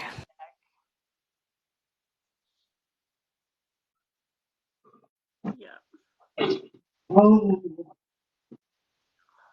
Oh, oh, you'll oh. get this. Mm. You got this, Epsilon. Yeah, and We're here with you. So that's they when, they I get that some of it might have been a manifestation, but can you explain to me why and how that happened? I get the bruises. I get the manifestations, but that was a whole new level. And to this day, that was the only time I was ever attacked like that. And, and when I got home from the hospital, there was always this black cat that always would look at me. I went to go to the bathroom. I still had, it was healing up over there. I went to the bathroom. I look over the toilet. What do I see in my window? That mangy, scrawny, evil-looking cat staring at me through the window, and his left eye was gushing green. I said to her, "I am packing my bags, and I'm getting out of here." That is the last time I dealt with that.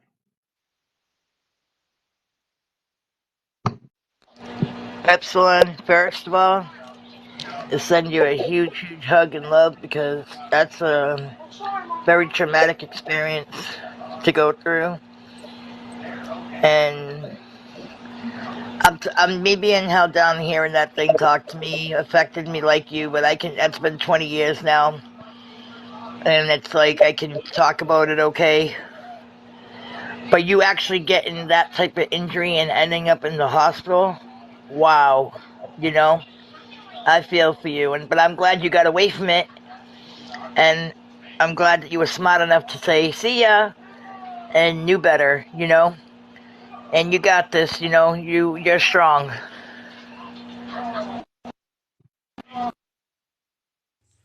All right, Epsilon. Your experience is a little bit different than Hopi's. Um, what I would call as a shaman a trans karmic fade, and what it is there are certain karmic things, and Epsilon is really aware. And when a being is really aware, and has been a master, as all of us have, and so the part of him that realizes that Epsilon needs to be able to, through all of that karma, get rid of all that stuff, it allows your karma of your past lives to actually physically manifest in your life. So that's what happens, Epsilon. It's called a fade of karma, and what it does is it almost becomes a reality in your reality, and you battle all of that karma because what happens is if we don't release that karma, if we don't let go of that karma, we can't free ourselves to be the sentient divine being we want to become and to be the creator we are because the karma keeps us held back. And so those physical, actual trauma, karmic things, you fought a war, brother, with your karma. I have a very similar story, a little bit different than yours, that I went through, and I was fighting, my karma in my past as well. Mine was different than yours, but it was very similar. I didn't end up in a hospital by any means, but mine was very similar. And so that's what you do. You fight all that. It has to be real. You have to really be indulged in it. It has to feel real. It has to feel like something. And you fought it, and you fought it, and you won. And you know you won because here you sinned. And you didn't have to go through all that karma work like most people, all that heavy years and years of shadow work. You didn't have to do that. It was easier for you because you fought that battle. And as a master you are, you knew the easier way to do it. Yeah, it's a hell of a worse fight, but it's a one time does all. And you were like, the hell with years and years of doing all this work and all this crap. I'm going to fight this stuff head on. I'm going to get it over immediately, and I'm going to move on because I don't have to go through all that. And I'm telling you subconsciously, that really sounds like what happened to me. I don't know if that resonates with you, but I had a very similar circumstance that happened to me just like that. And it becomes very physical and very real. It has to be because you're a creator. And your karma will push through into this reality, and you'll fight it head on. All the things that you've ever struggled, all the things that would have ever held you back, all the things that would have kept you from becoming what you are right now, instead of doing those years of shadow work, years of meditation, years of all that crap, you were able to transcend that stuff very quickly. And that's what I really think that the case is with you. That's probably why I'm able to stage between realities and dimensions and time.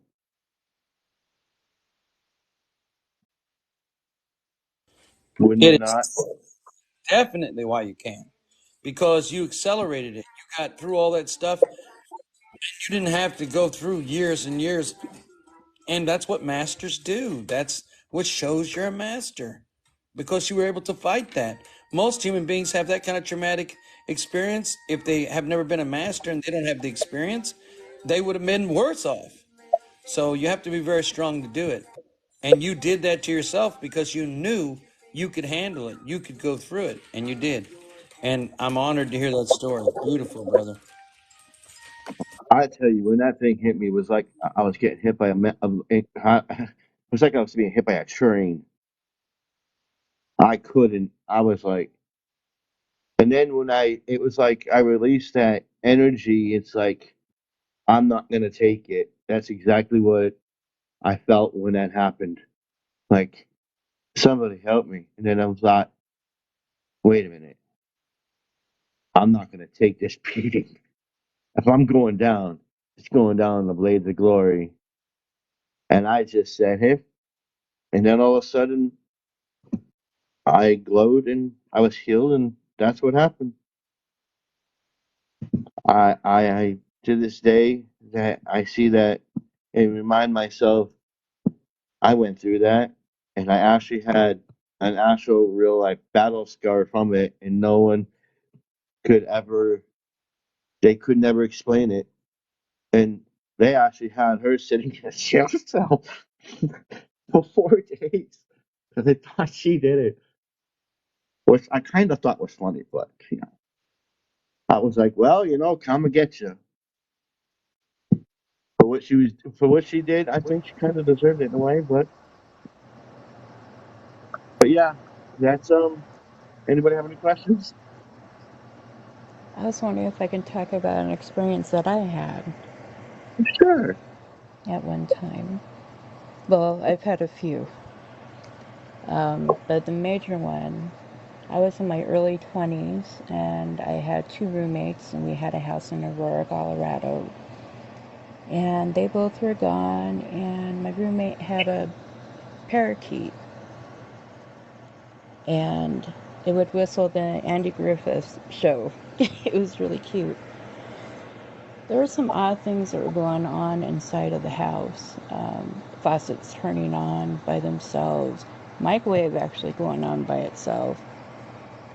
And one night, when nobody else was there, and it was a cold, stormy, snow night, I brought the bird up into my room because I didn't want it to be by itself either. And all of a sudden, at the foot of my bed, it was like a creature, but then it would take a form in its face, and it looked kind of like my grandfather. I was frozen in place, and the phone was right next to my bed, and I couldn't even reach to get it. And the bird was screaming upside down, flapping its wings everywhere, so I know it was real. And I remember I finally was able to reach the phone, and I called my mom, and I ended up flying out of there, left the poor bird behind, but I was in my night clothes, I didn't get dressed again, and the next day I got the hell out of that house. So I'm wondering what that was all about. And I had worked events like Mile High Stadium, Nichols Arena, and the Coliseum. I had an experience with the Coliseum too. So I'm wondering what all this is about. But that I would like to thing at the talk edge about of a my nightmare. bed was just incredible, and it 8, 9 feet tall. I mean, its head almost hit the ceiling. So that's something I had.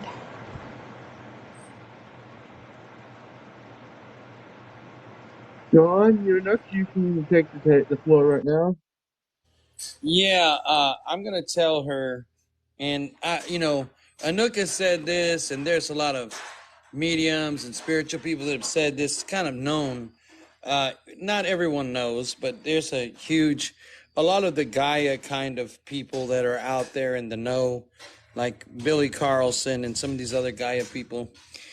These guys, say this, and I know this from the shamanic journey, but I'm letting you know it's not just something I know myself, but it is also something that's kind of commonly known in some aspects of the light worker community. And I told y'all that when you see ghosts or when ghosts are present, it's not really a ghost, it is a shard. If it's a traumatic situation, then it will be a residue of energy, and it will look like a ghost, it'll look like the person, and it will keep playing this thing out, keep playing this what do you want to call it, this it's almost like a tape, and it just keeps playing over and over until that person A loop. reincarnates, comes back. It's a loop. Yeah, loop. Yeah, but that what you experienced doesn't feel like that, but it's kind of similar. I think that your father was trying to tell you something, was trying to warn you, and he was using whatever he could to really get your attention.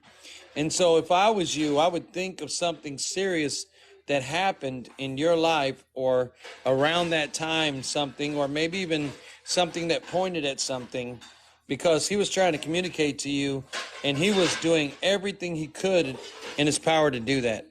Our kid is playing, our son is playing with pots and pans. I'm sorry about the noise. He got in them. But that's what I really feel. And he was trying to get your attention, trying to get you to pay attention. And know this, any past family members can use their energy that they leave behind with you to take on aspirations of themselves, and you can see them because they project from your Macabic field, from that shard that they left with you, and then they create some of the greatest experiences for people. But that sounded really traumatic, like he was really trying to get something through to you. And I don't know what you were experiencing in your life at that time, but that's what he was trying to do. He was trying to tell you something, Well, get your attention. my dad and both of my grandpas were still alive when that happened. But it definitely made me leave that situation that I was in. I wouldn't go back into the house again by myself.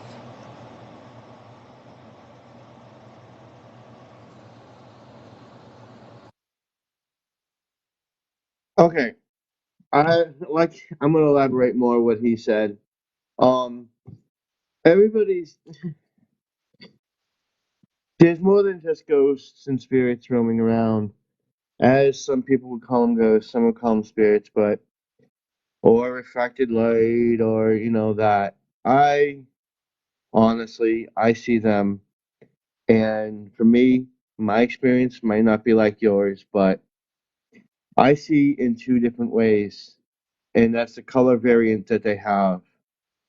One is a shadow, no shadow, an echo of an echo of the person that you once knew that's trying to tell you something. It's like an endless loop, a never-ending cycle until they deliver that message to you, or you push it away.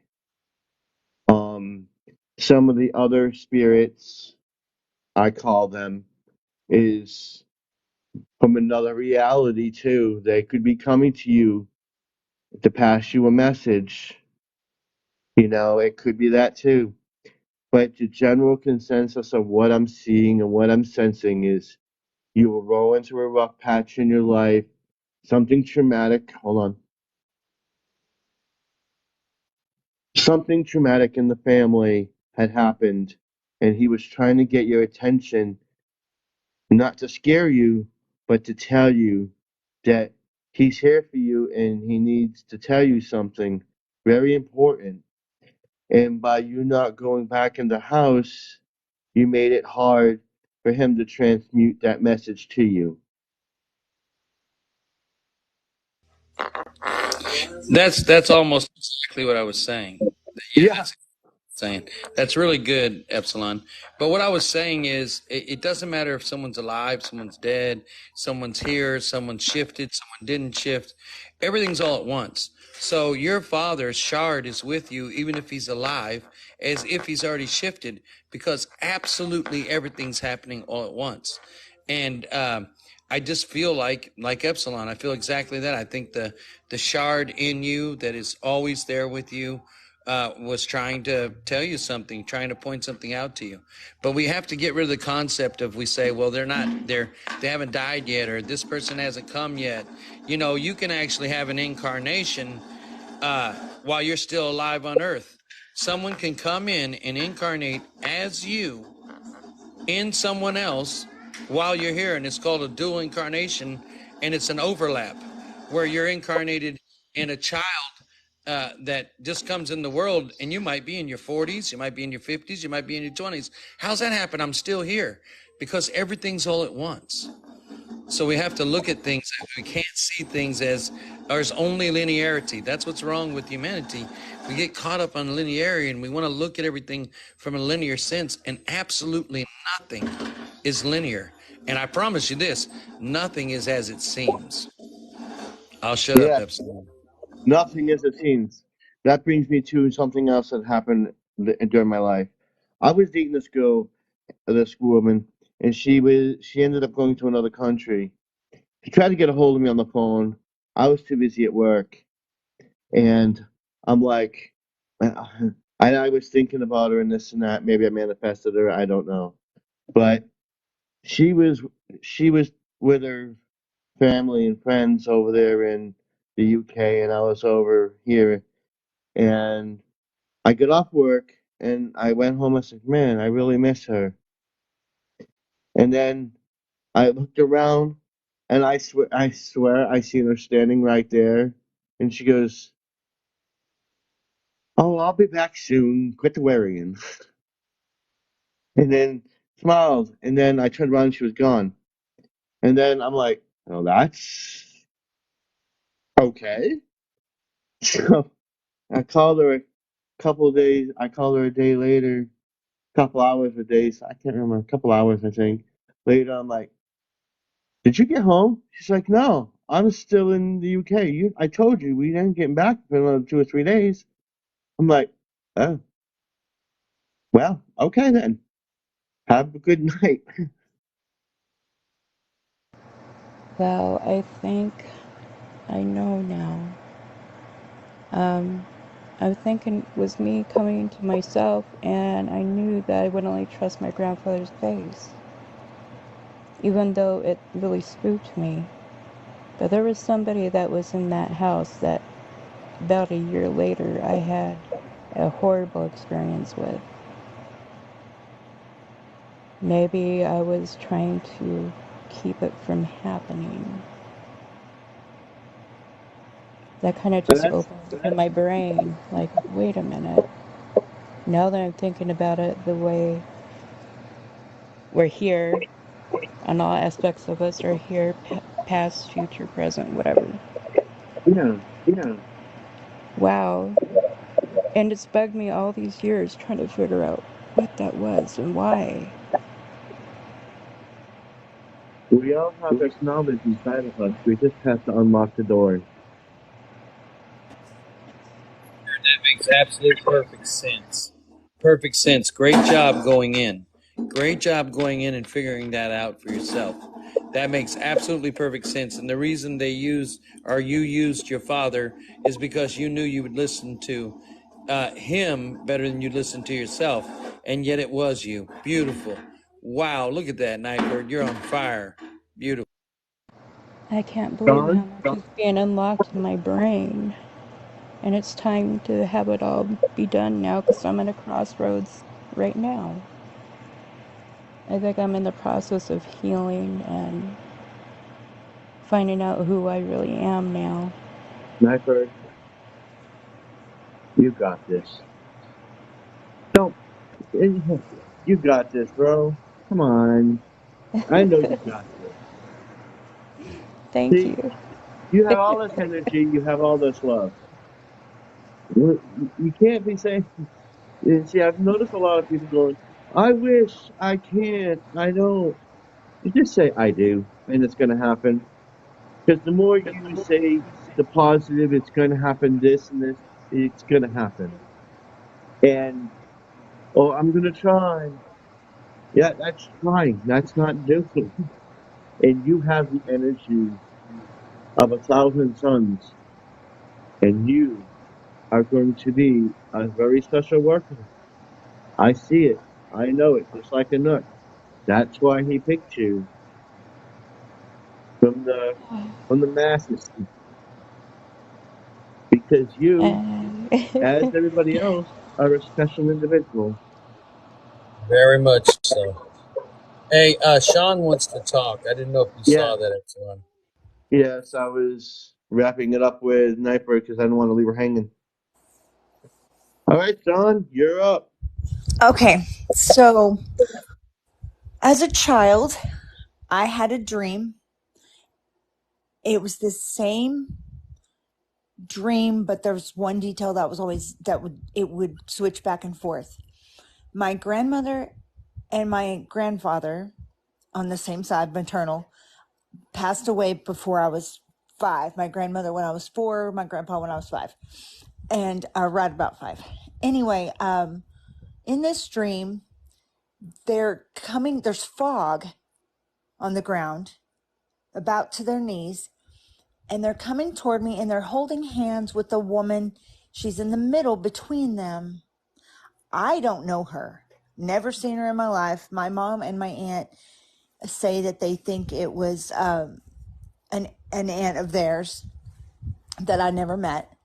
But they come toward me in this dream, in this fog, and it's nighttime. And they just go past me. And the variation of the dream, because I had it my whole childhood, was that they would be in a red Ford pickup truck, just a single cab, old red, like ranch rundown red pickup truck. And they would come toward me in that, and I could see them clearly. They were lit up, even though there was the fog at the bottom, and everything was the same except the red truck. And then they would go past me. Not so crazy. But then in 2016, fast forward, I left my ex-husband and I moved out of town to close to where the guy was talking last night, Harold, near Fredericksburg, Texas, where my family's at. And my Aunt Brenda and I were talking one night, and she starts describing this dream she has had throughout most of her life. And as you could probably guess, it's the same dream. And I just don't have any idea what that means. How in the world do we share the same dream? Because you're all connected. You're all connected on a spiritual and a family level. And it's coming out of the mist is showing you that they'll always be there. And the mist is more represents a spirituality and the coming out from the ethereal spiritual realm. They came to you to show you that you're all connected as one. And the reason why they went past you was to let you know every time that you're standing still, they'll still be ride or die with you until the end. And she's having it because it's the same thing. You're connected. So to me, it sounds like that you really have to connect to her on a spiritual level because you're on the same plane. And it's basically you're going to ride and die together.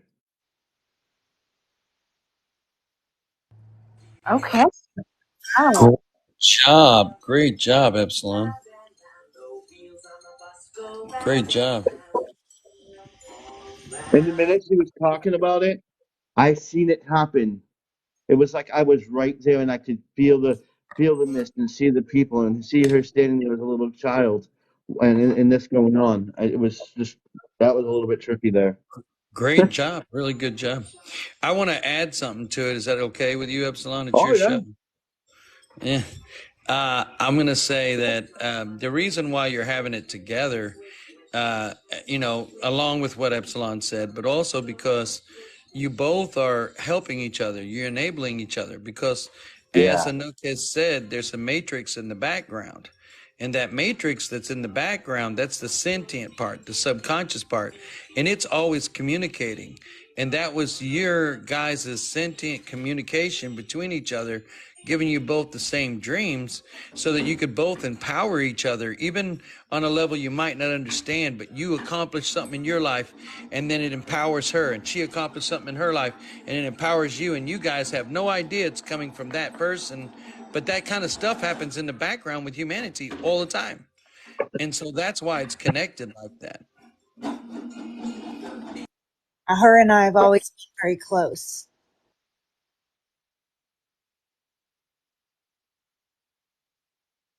That's exactly on point. That happens. Yeah. See, sometimes we're on the same wavelength. It's kind of scary actually. Even Mother Butterfly is like I wonder if we're the same person just jumping bodies back and forth. Yeah, we were both pretty freaked out, like, wait a second. you're having the same dream. How is this possible?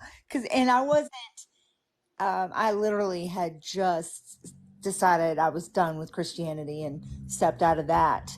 And so I definitely wasn't on this path yet.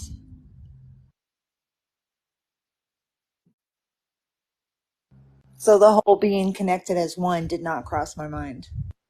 Yeah, and Exactly. That's why it happened. here's another thing too. You'll never be alone. They're always there, and they're holding hands. To me, holding hands together means unity, means togetherness, means family, means closeness, means love, and that is what is there for you. Never be alone. They'll always be there. Even in your time of even in your time of weakness, they'll be there. They'll be there when you do the most grandest thing that you want to do, when the funniest and coolest the goals you want to achieve. They're gonna be there. They're gonna be riding and dying with you.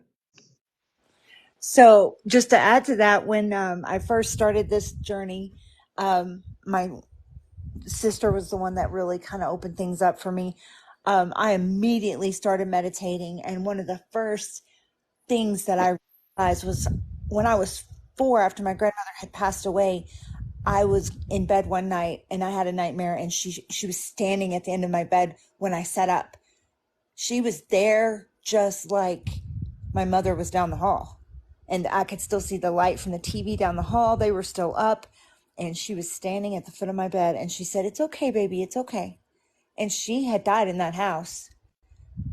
And it hadn't been very long because I was still 4 years old. And I laid back down. So when I started meditating and stuff, I realized, oh my gosh, she walks with me. She is with me. And so I immediately decided to ask, how do you communicate with me? What are the things that you show me to try to let me know you're here? And that's why I told you yesterday. You you just explained. You just gave yourself the answer. You asked me yesterday, along with some other people, asked me what the aura was. I said yours was white, purple, and pink. To me, that was a representation of purple. To me, I see as more of a family. The love that you have is outstanding, which is a very deep, pure love, and the whiteness is purity. There's your answer. You just answered your own self. That is the color of your aura. Wow. That's exactly what I was trying to explain to people. That's that's how you know these things is by how by your emotions and how you feel and how this and that.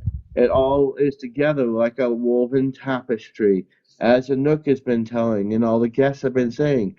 And the ones in my head, the bloody ones in my head keep screaming to everybody.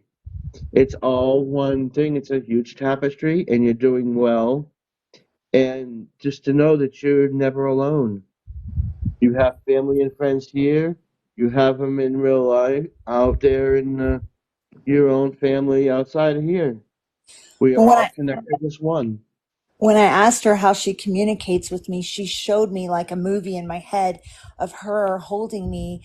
I was like 2 years old, and I was touching the roses on the rose bush that we had in our backyard.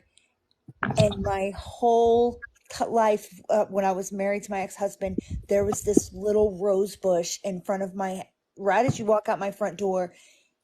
It bloomed year round. It was the strangest thing. My neighbor would always say, "I don't understand how this rose bush blooms like this." And I was like, "I don't either." My mom told me, "I have a picture of her holding you, touching that rose bush." So anyway, that's why you see in my video the picture of the roses on my altar, the video that I put on TikTok. And somebody asked about your aura's changing. Okay. For me, when I see an aura, let me explain that's how I see it because some people go, "Oh, you didn't tell me that color." Oh no. We're not even going down that road. Okay. The thing is, when I see an aura, okay, There's always one prominent color that stands out amongst them all. Some people have three or four, like Rachel A. Werner down there. She has four. And how I see it, it's more of like it's the one closest in the ones is the one that really hardly ever changes. The ones outside of the major aura are the ones that change. And that is how I see it. And sometimes, yes, they can change colors on the motions, how what changes in your life. But the one for me in the middle, it never really changed. The one closest to your head never changes. The outer ones do, and that's built off your emotions and how you feel and stuff. So I just wanted to say that because somebody asked that question.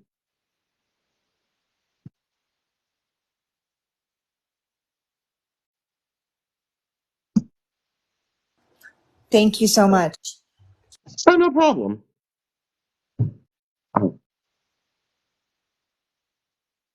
So then, why do you, like, you saw me with one color? So, what does that mean exactly? Yeah. Do you remember the color? I've got so much going on. You said I was orange yesterday. Orange? Orange. And the orange is more of a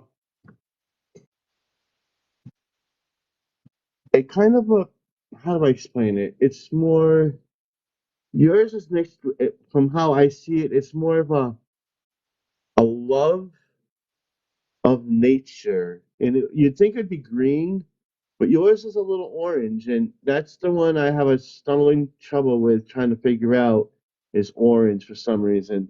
I've never really encountered the orange. And to me, it seems it's more of a mixture of them, I guess, to me. I can't, I have a hard time with the orange. I'm unique. Yeah. See, the other ones I have, I can pretty much, I know what they represent for me. But when I see the orange, it's always like, Ugh.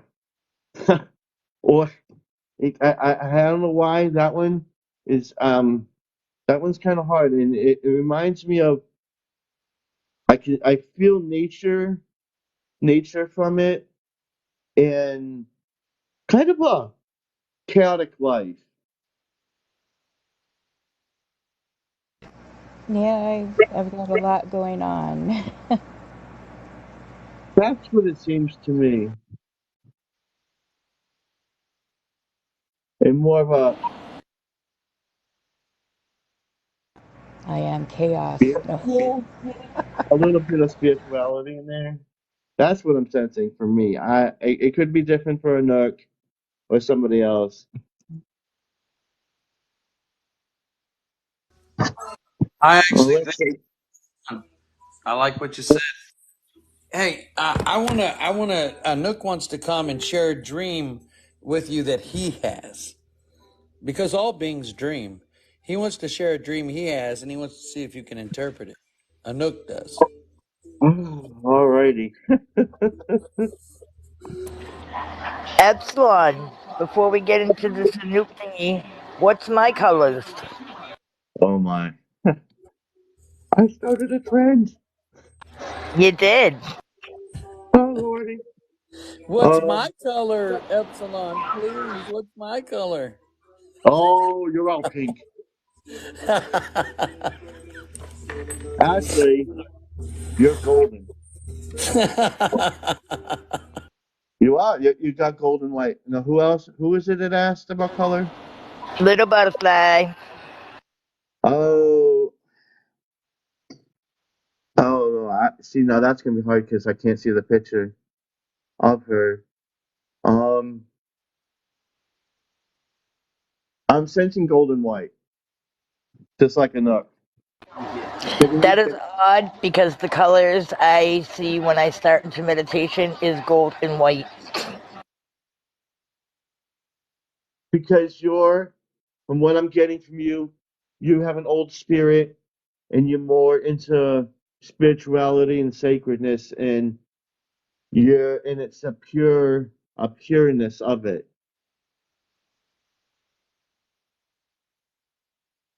Okay, I like that. I like that. Thank you, Epsilon. All right, Anook, Rory, yours is three colors. You got gold, white, and blue. Kind of a bluish. It's in the middle between maybe violet, kind of blue and purple. And you're more into a family kind of person.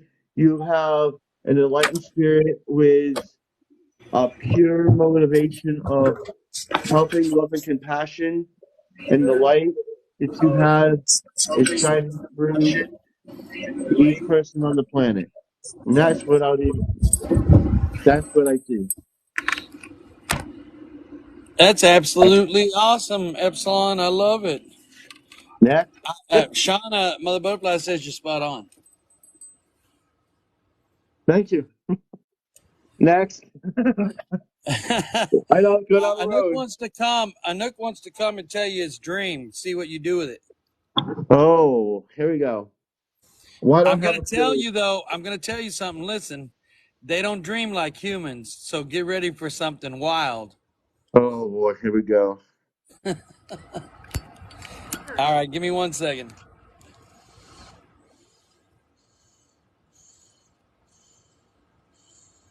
Now I'm going to interpret a space being's dream.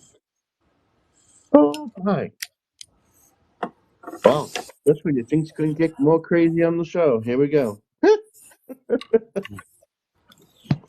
All right, hold on. I'm going to put the phone up for Anook because he doesn't like to hold the phone. He likes it to be Dream a phone holder. interpretation. All Dream right. interpretation for a nook. Here we go. This is going to be something. Hold on. I'm going to bring it right now. Hold on. All right. Look at you, Epsilon 41 in the room. I love it. Very good job. I love the energy in the room. I'm in the background listening to all of you. Very good information each of you shared. This is a great way to be one. Now, my dreams are not like y'all's because my awareness is different, but I'm going to give you a go at it and see what you do with it because you've done so well with everyone else. But hold on to your pants because my dreams are truly not like anybody's. No, my. So, in my dream, when I first close my eyes, I see dark holes everywhere, below me, above me, in every direction. And from all the dark holes, I hear voices. I can't make out what some of them say, other ones I can.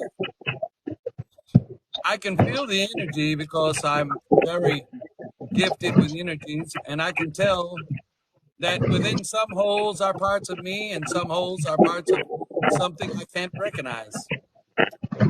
And when I peer into any of the holes, I only see the room I'm in with all the holes. So when I walk up and look in the hole, it peers back into the room I'm in, and I can see me looking in the hole.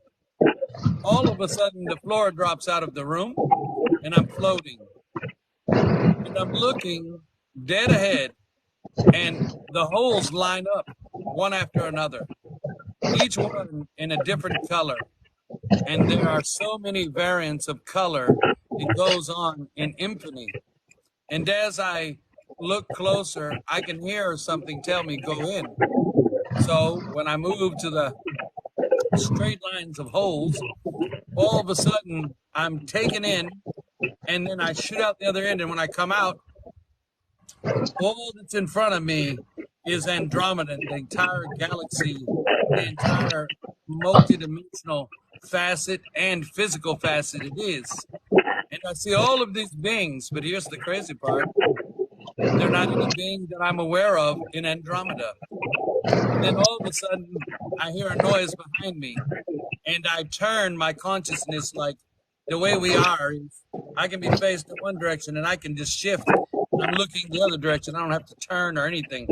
I just shift my consciousness, and I automatically shape backwards. And when I look backwards, there's everything that Andromeda ever has been, ever will be, and is, and I'm aware of that. And then when I look to the right of me, I see empty space, and it says a hole must be filled. And when I look to the left of me, I see the room with holes, and I'm not in it. That's the dream.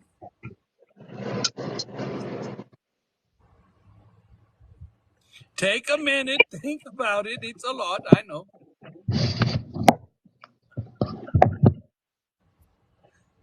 I'm testing your skills. The voice in the Am I hole. sorry, am I the only one that's hearing a background noise? Couldn't understand everything. I have no background noise. I didn't hear any background noise either. It I might be was on Nightbird. I was hearing it too. Yeah, 'cause I couldn't concentrate on what you were saying, unfortunately.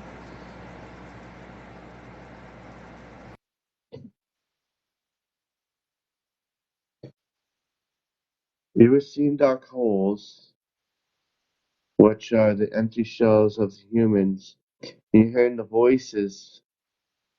Now, you're hearing all the souls and the voices on the earth, and you're hearing their voices. You feel the energy, and when you look through the holes, you're seeing yourself, which means you are the ones that has to lead them to the future.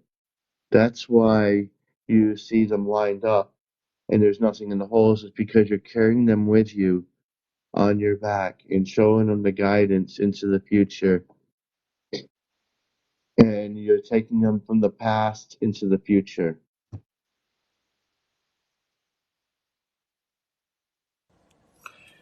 I'm going to tell you something, that is absolutely amazing. I don't know how you do it because that was a very, very involved dream. There was much there. I'm so proud of you. I'm going to say this, and it may shock you all, but I have nothing to say. He handled it perfectly. There's nothing I can add. Wow, you need applause, sir. Wonderful job. Wonderful job. And anybody else have anything to add about that? That was really Well, amazing. I don't know how anybody could top what you said, Epsilon. I was when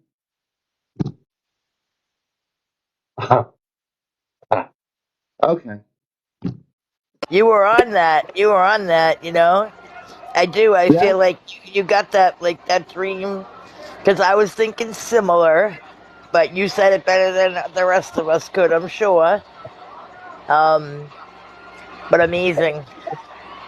To be honest, I didn't know what to make of it, but somebody else did. And they came forth and told me. And it was the one he spoke to earlier when he said, ask, when he asked the Nook, he said, if he has any questions, ask him. He was the one who just answered the Nook.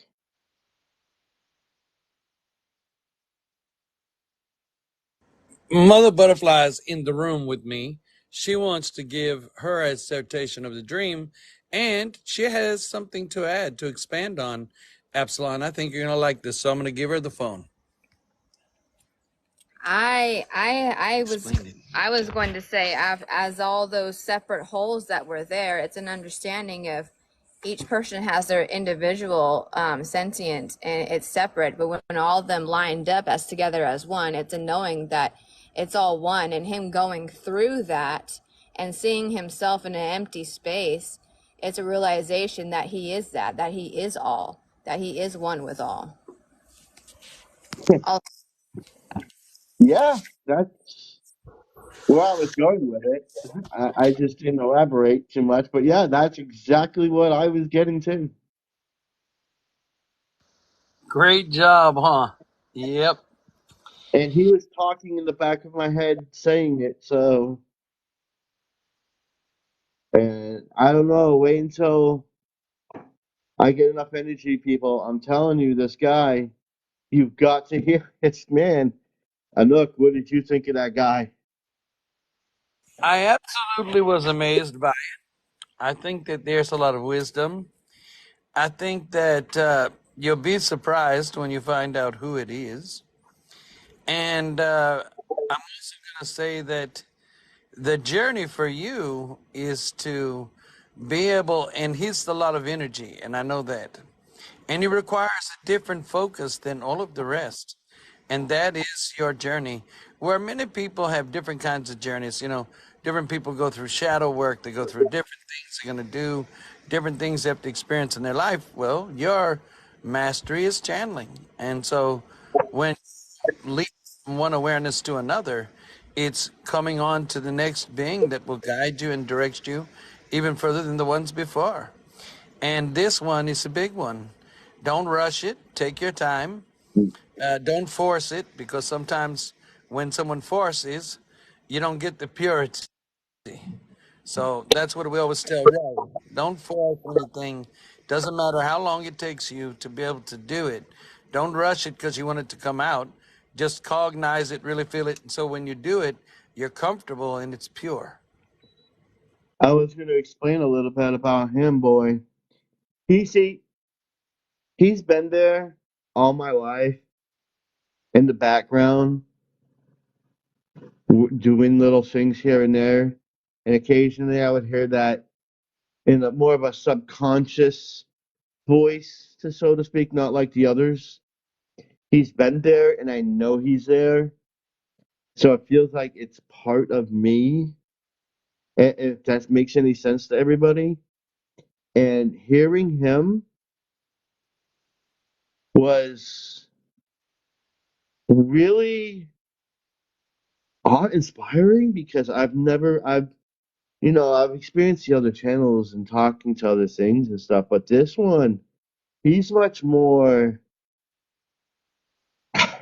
ancient. That's the only word I could say. And yeah, he's been in the background for a while, and I could feel a little push here and there saying, "Come on, get on with the program, step step it up," and stuff like this. And it's funny that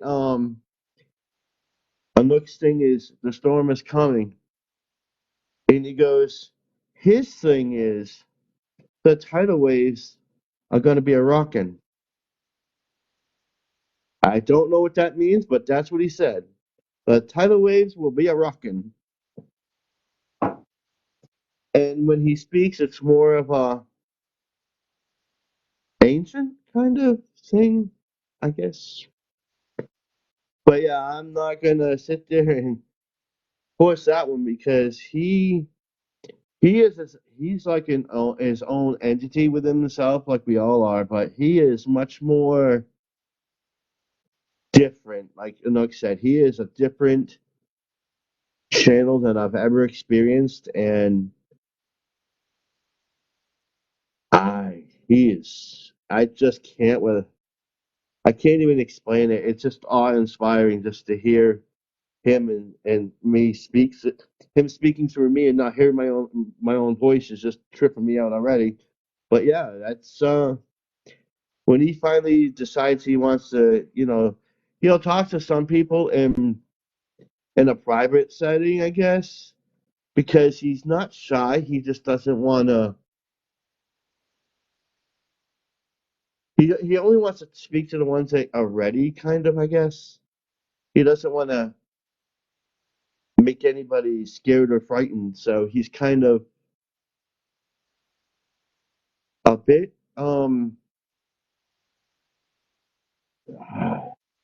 what's the word I'm looking for? Look, he's a little more. He's actually an archangel energy consciousness collective. It's the first one you've ever channeled, that arcanic. It's very much like cryon energy, and it's not something one can just take on immediately. It's something that must be cognized, because when you do it, you allow them to become you, not just you channeling them, but you'll channel them in you, and they speak through you. It's not like a regular channel. It's more like what I do with Rari. And this arcanial energy is wanting to do this because it wants to be a part of your mastery. It wants to guide you, to direct you, and other masters on their path.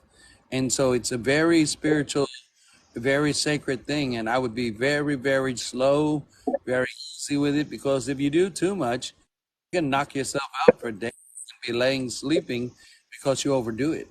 And it can make you have a hard time doing it the next time and the next time. So be very slow with it. Rari fell out the first few times that he pulled me when I moved into his consciousness and did like a walk-in with Rari and started sharing Rari.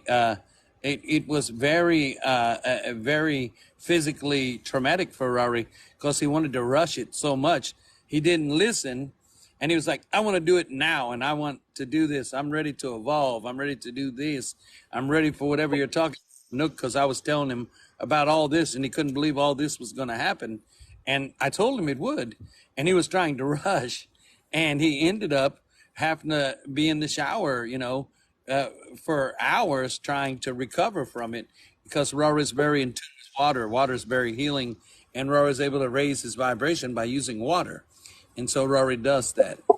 So Shauna had to help Rory lots of those times because he was rushing. And he would channel me and he would do all these things. And we told him, wait. He didn't want to listen. And so whatever the Creator wants, we give it to him. And he overdid it. So learn from Rory because he rushed it. And I promise you, you won't enjoy the experience because it makes it much harder. And Rory could have done it much sooner if he would have just cognized and took time. That's what I'm trying to say to them in the back of the other beings. I need to, take it slow. They're like, I hear them say in the back going, all right now, we've been here too long. Come on, say something. Come on, get on with the program. Get with it. Stop holding back. Say something. Say it. Say it. I'm like, ugh. And I think they felt like they were a little held back. They do that, Epsilon, because they want the master in you to come out and say, hey, I got this. I'm in charge. I got this. They want you to say that. They're doing that, trying to push you so that you'll stand up and say, okay, I got this. I can feel it. I need to take my time. You guys just relax. It'll come in due time. They want you to take the reins. That's why. Yeah, but I'm telling you, folks, when you meet this being, you're gonna be, it's gonna be something, because I could feel it. He said he's a coming, but I don't know when. But he said he will. He will. This is not even me saying it. He said, I will speak with a nook. So take that to the bank. He said, I will speak to a nook. I'm like, okay. So it's probably going to be on a live or something. No, it will. It will. When you're ready, it will, for sure. For sure. I wanted to say something to Valpal, which goes by Valkyrie. I'm glad to see you in here. We haven't seen you for a while. Where have you been hiding? How come I haven't seen you? Where have you been? We've all missed you. What's going on? Tell us what's been going on. You been going through something or something? Just curious, because we haven't seen her in a while. What's really happening, Valkyrie?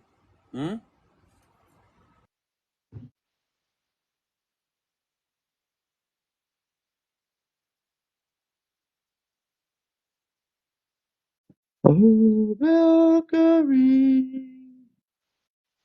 where are you? Uh-oh. Stay back.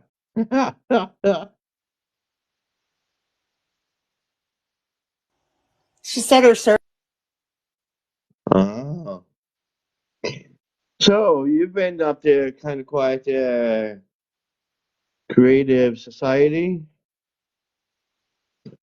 What would you like to add? Nothing right now. I'm munching on a late dinner. And I'm gonna set up a meditation music. Ah. Anybody have anything to add? Dreams encounters? Get 3 more hearts. I guess I'll open this package. And I'll end I'd like to say thank you to Epsilon for having the show tonight, because it's hard being off for 2 days, when we get used to something. So I'm glad that you're doing this for us, Epsilon, Beautiful. The show is going beautiful. And I want to thank Anouk and Rory for an awesome show the past few days. I got the chance to speak to Rory earlier today, and I had a new experience, and I'm pretty happy about it. And I just wanted to say thank you to you guys and everybody here, because I wouldn't be growing the way I am without any one of you. You all mean something to me. And you mean everything to us.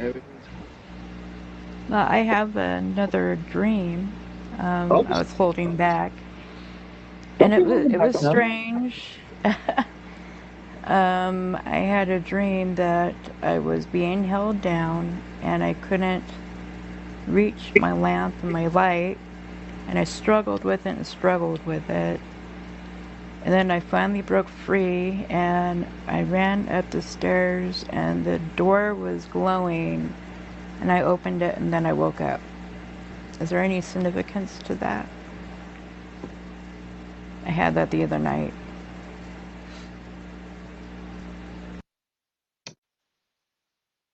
I'll let Anouk go first this time. Okay. What I would say to you is what's holding you back is what you talked about on the show. That struggle that you're moving through, the struggle that you've been dealing with. And the reason why you broke free and ran up the stairs is because here you are, becoming, creating, maturing, and growing into the beautiful being that you will become. And also, it's a physical thing, because there are physical things that you're dealing with. You know that. I know that everyone, that you've shared it with knows as well. And that physical part of you is going to spontaneously remiss with you and join you in your path forward. You're going to find out that you're going to get a real youthing and real spiritual, physical transformation. And that's when you made it to the door, and then you woke up. That's what I get from it. May I have 2 people drop down so I can invite 2 other people?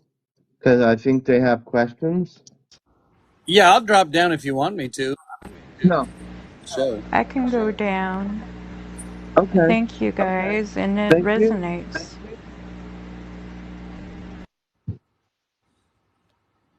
do you need me to drop down? I can drop No, down. I don't. you ain't going nowhere. Okay, okay. All right. Let's see. We're gonna bring up. We're gonna bring up Pete, and we're gonna bring up. Where is she? Oh, she's down there.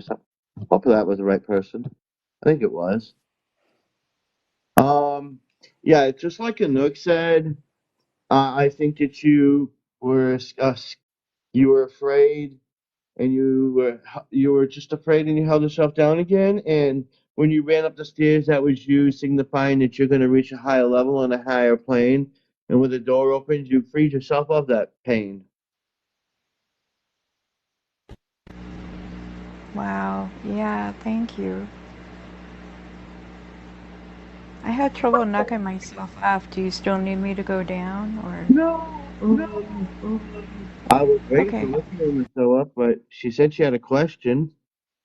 But then I invited her, and she didn't answer. I think it was Jessica or Shara Light. I invited you back up. Oh, there you are. TikTok always going slow. I know it's been really bad lately.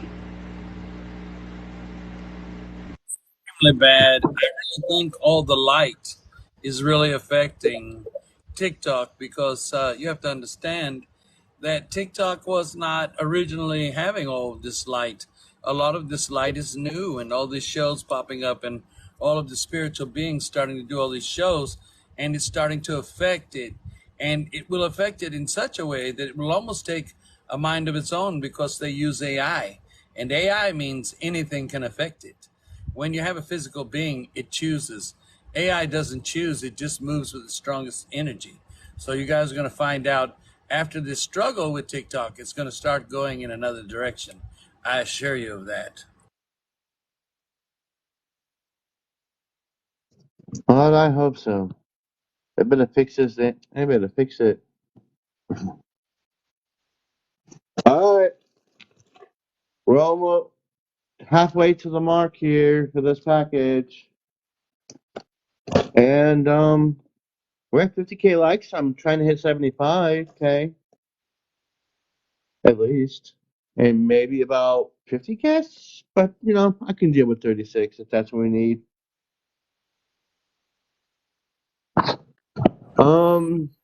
Well, Azura says she's having a problem. Her speed is really slow. Maybe she wants to okay. get out of it and come back in, not like out of the whole show itself and then come back in. Sometimes that helps. Itself and then come back in. Whoa. That was pretty strong. That must have been Pete.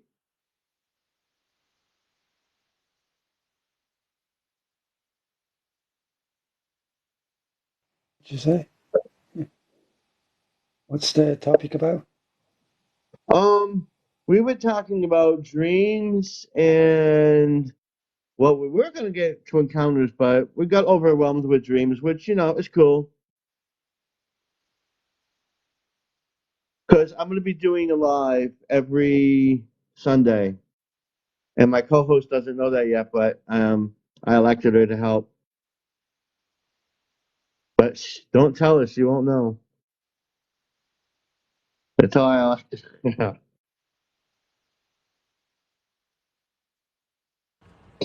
And yeah, I'm probably going to I have do advice for the. you. I think you should do the show 3 times every day for at least 6 months, and it'll really catch on that way. It'll be a little monotonous, but do 2-hour shows and only leave yourself time for the show we all do together at night. I'm just messing. That would be cool, but yeah. You look so Yeah, surprised when you said that. yeah, that's not happening. No. I'll never get anything done. I think Trina agrees with you on that one. Right? She'd be like, I'm never gonna go to sleep. So what is your question, Ashura? It's overrated. Sleep is overrated. I don't ever sleep anyway. You get sun. I agree with the next. Sleep is overrated. I say that all the time, and I spend like 3 days a week half the time. Tap, tap, tap. We're almost to the halfway mark. At least the halfway mark with the fluffy hearts. Okay, so my question is, I'm having a problem writing my dreams down because whenever I wake up, I remember it like very briefly, and most of mine is emotion, and I have so much emotion that I really don't know how to put it in words. So how would I be able to write that and still have it to go back to? Because I know a lot of it's puzzle pieces and will make sense later, but how do I actually put emotion to words that there really isn't any language for? I'm glad you brought that up because I was waiting for you to just to bring that up on how to do your dreams like that. Well, you have multi ways of doing it. You can write it down. You can also, you have a tape recorder beside your bed, and when you wake up, you hit record on it. Some people still have them old tape recorders where you can go back and forth and play them. Or you can also,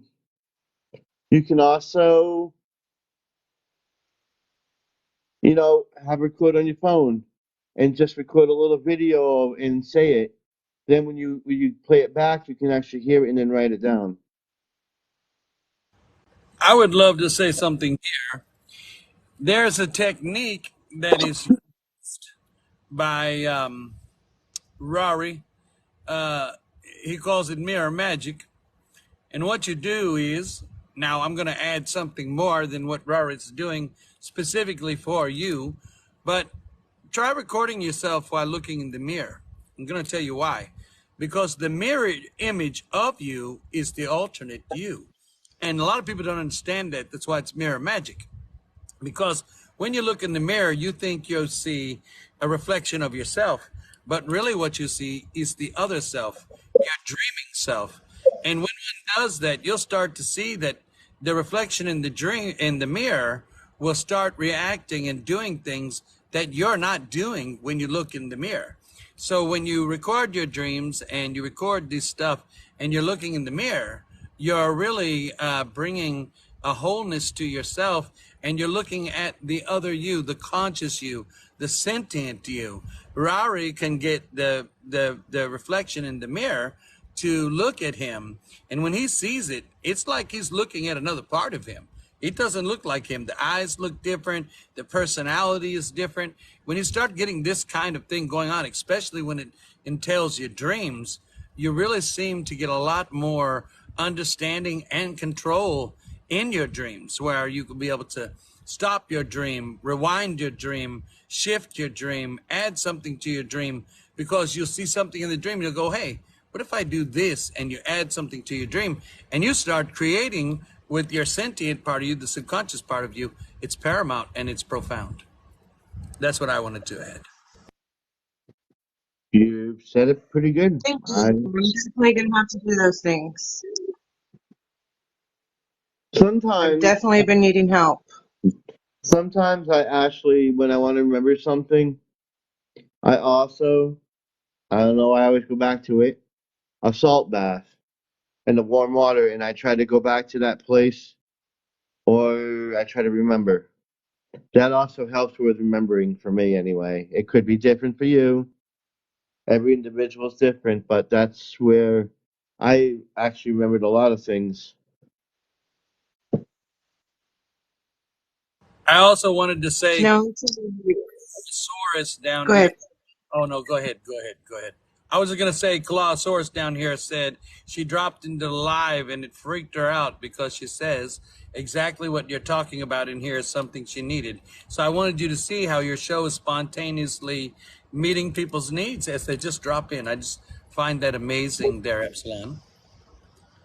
Well, anybody can feel free to add, and then when I go live, I can send you an invite that way, and then when I go on a Nooks live, we can go there, and you can learn more stuff.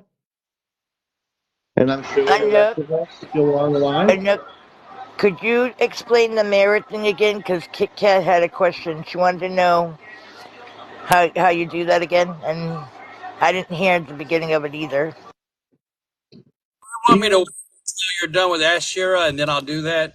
Because I don't want to interrupt what she's doing, because she may struggle with remembering whatever, and you guys figure that out. As soon as they're done, then I'll step in by all means.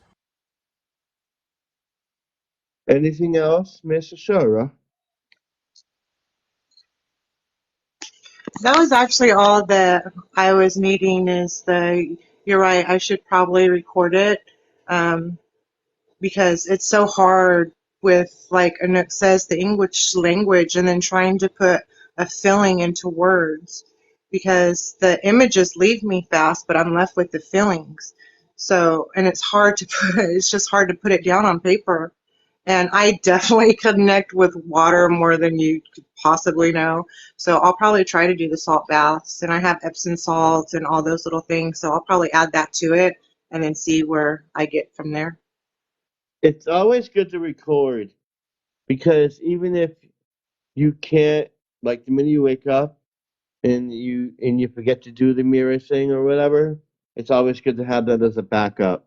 But like he said, I would try to do the mirror magic, look in the mirror, and say you're going to remember, kind of what he was saying. He's going to elaborate on it more. But if you don't get a chance to do that, then that's what I would say. Like, if I'm going to go take the bath, take the recorder with you, or take your phone with you. Make sure you don't get in there water though, because you're gonna have to pay $2,000 for another phone, and you don't want to do that. So, or lay it next to your bed, and when you wake up, or even a tape recorder, just hit play and then say it. I mean, That's my suggestion. Yeah, and definitely need to re-hear about the mirror magic because the phone kept breaking up. The TikTok's connection has been so poor, but definitely need to hear about that. Though I do feel very, very uncomfortable doing it, but I'm going to have to break out of that, especially if I'm being pulled to do my own little lives. So that'll be a great way, and like me showing my face here, it's a great way to get me to break out of the uncomfortability of it. So thank you, Anak, and thank you, Epsilon. No problem. And I apologize. I didn't mean to interrupt you, Jessica. All right. How about you, Pete? Well, if you're talking about dreams, Epsilon, right? I didn't know Yeah, what this is you keep probably talking about. I'm having a constant dream, and I always forget it, right? I know, right? I know within the context what it partly means. I'm tied to a tree, right? My legs are stretched, my arms are stretched, and I'm literally hung upside down.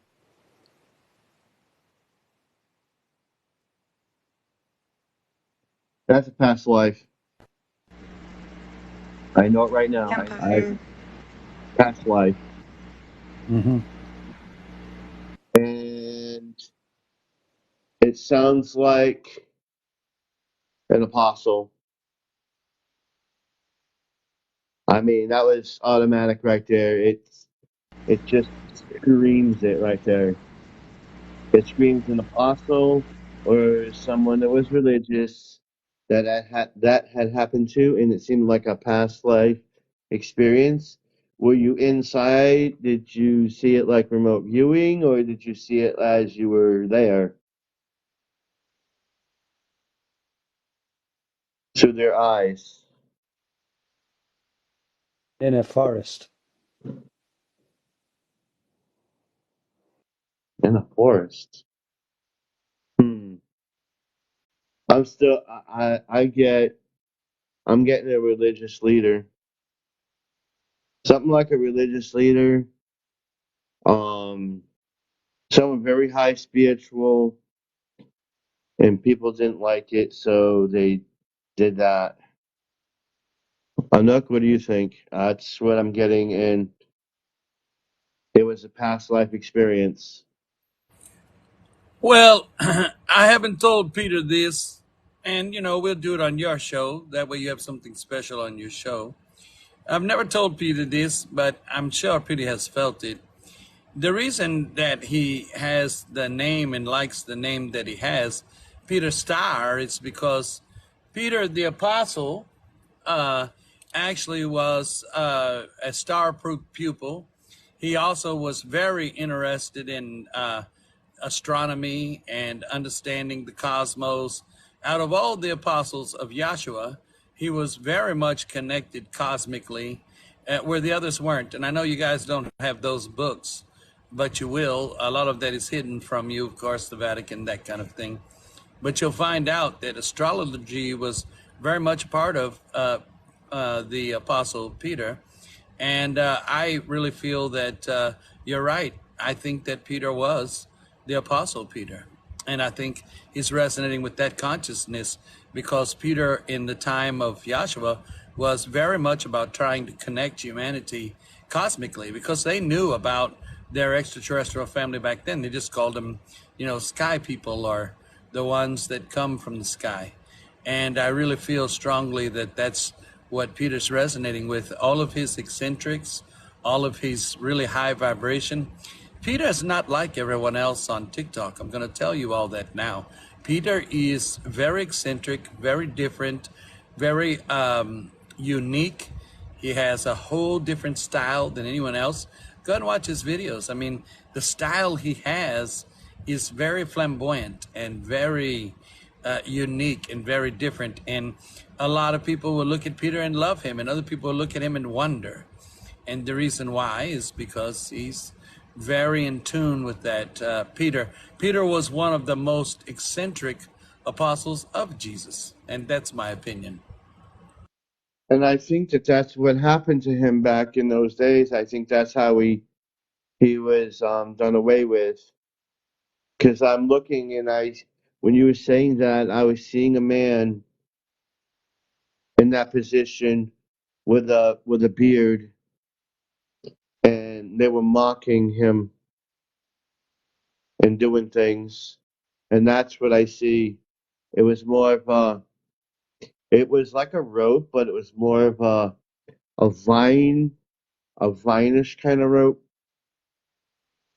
that was just handmade recently because I could smell the freshness of it. That's why I'm saying it was a past life, and it does look like Peter to me.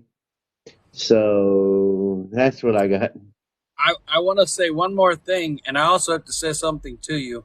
After I say this to Peter about something that many are unaware of, because your scriptures were shifted and changed so much to make so many people like the apostle that was the one that traitored Jesus. That never happened. That's not a true story. That apostle was one of Jesus's favorite, and the reason why he was ostracized and hung from a tree and all these things in the stories in the Bible is to belittle him. And they took his book out, by the way. He actually wrote a book as well. But what I want to say is this. Once I'm done with Peter, I need to do the mirror magic because Mother Butterfly needs Rory to help with the kids and all of that. So we'll be Yeah. leaving after I do the mirror magic. But I want to say to Peter, the Apostle Peter never did anything toward Jesus in the story where he throws himself down because he denies Jesus 3 times. All that, it's all crap. It's all garbage. Never happened. No apostle would have ever turned on Jesus for any reason. Yahshua was very benevolent, very angelic being, and all of his followers were chosen by him specifically because he drew them. And so none of them would have ever done any of that. That's a way for people to relate and turn it into a very human experience without the magic. They take the magic away by creating all of these horrible stories in there to make it look more warm, torn, and not unified. Look at how much how much do they unify them? They don't. In the Bible, they separate them. This one did that, and that one was going behind here, and that one was doing this. None of that is true. They were extremely unified. And when you're ready, I would love to do the mirror magic because Rory has to So help. yeah, you can go on. Because right after we get finished all that, the mirror magic, I'm gonna open up the package. Peter wanted to respond. Let's let him respond real quick, and then I'll do it. I can respond to everything you said, Anouk, because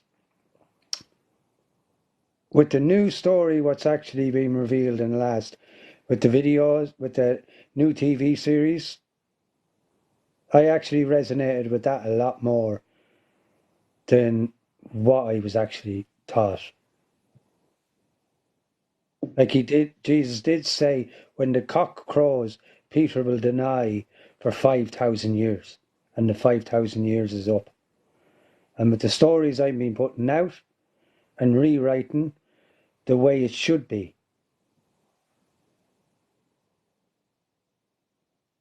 If you know what I mean. Exactly my point, Peter. Exactly my point. That is exactly Because what we're talking about. Judas hung himself. Peter hung himself because they had to do that to bring in the Christ consciousness. And the only reason the first vampire came to the earth is because they had to consciously take the blood of humans to understand where consciousness was. That's one of the things they did take out of the Bible. Now, I Because want, Judas was Peter, 1 second. Epsilon, I'm going to allow you to answer that one with Peter, what he just spoke on. We'll let you take that. And when he's done with that, I'll do the mirror magic. I No, want you're Epsilon fine. to handle that. You're fine. You can go.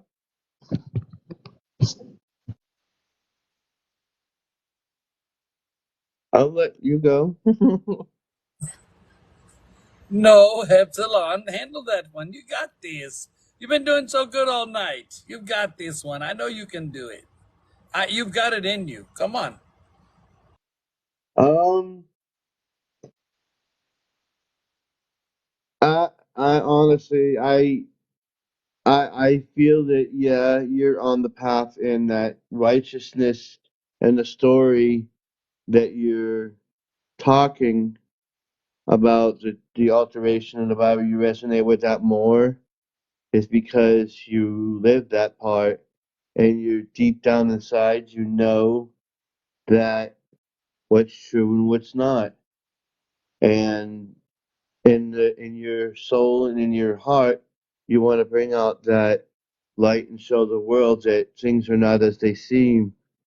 You want to show the truth, but so people can understand it.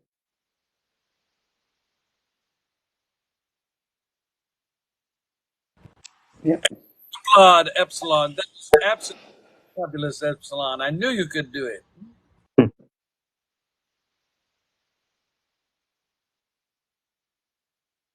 Anybody else? Are we ready for the mirror magic, or is anyone else going to speak on that with you guys? Let's go with the mirror magic because Kenny The magic, and please. Thank I you. want to do this thing here. I want to say first off, 43 in here. That's such a beautiful thing.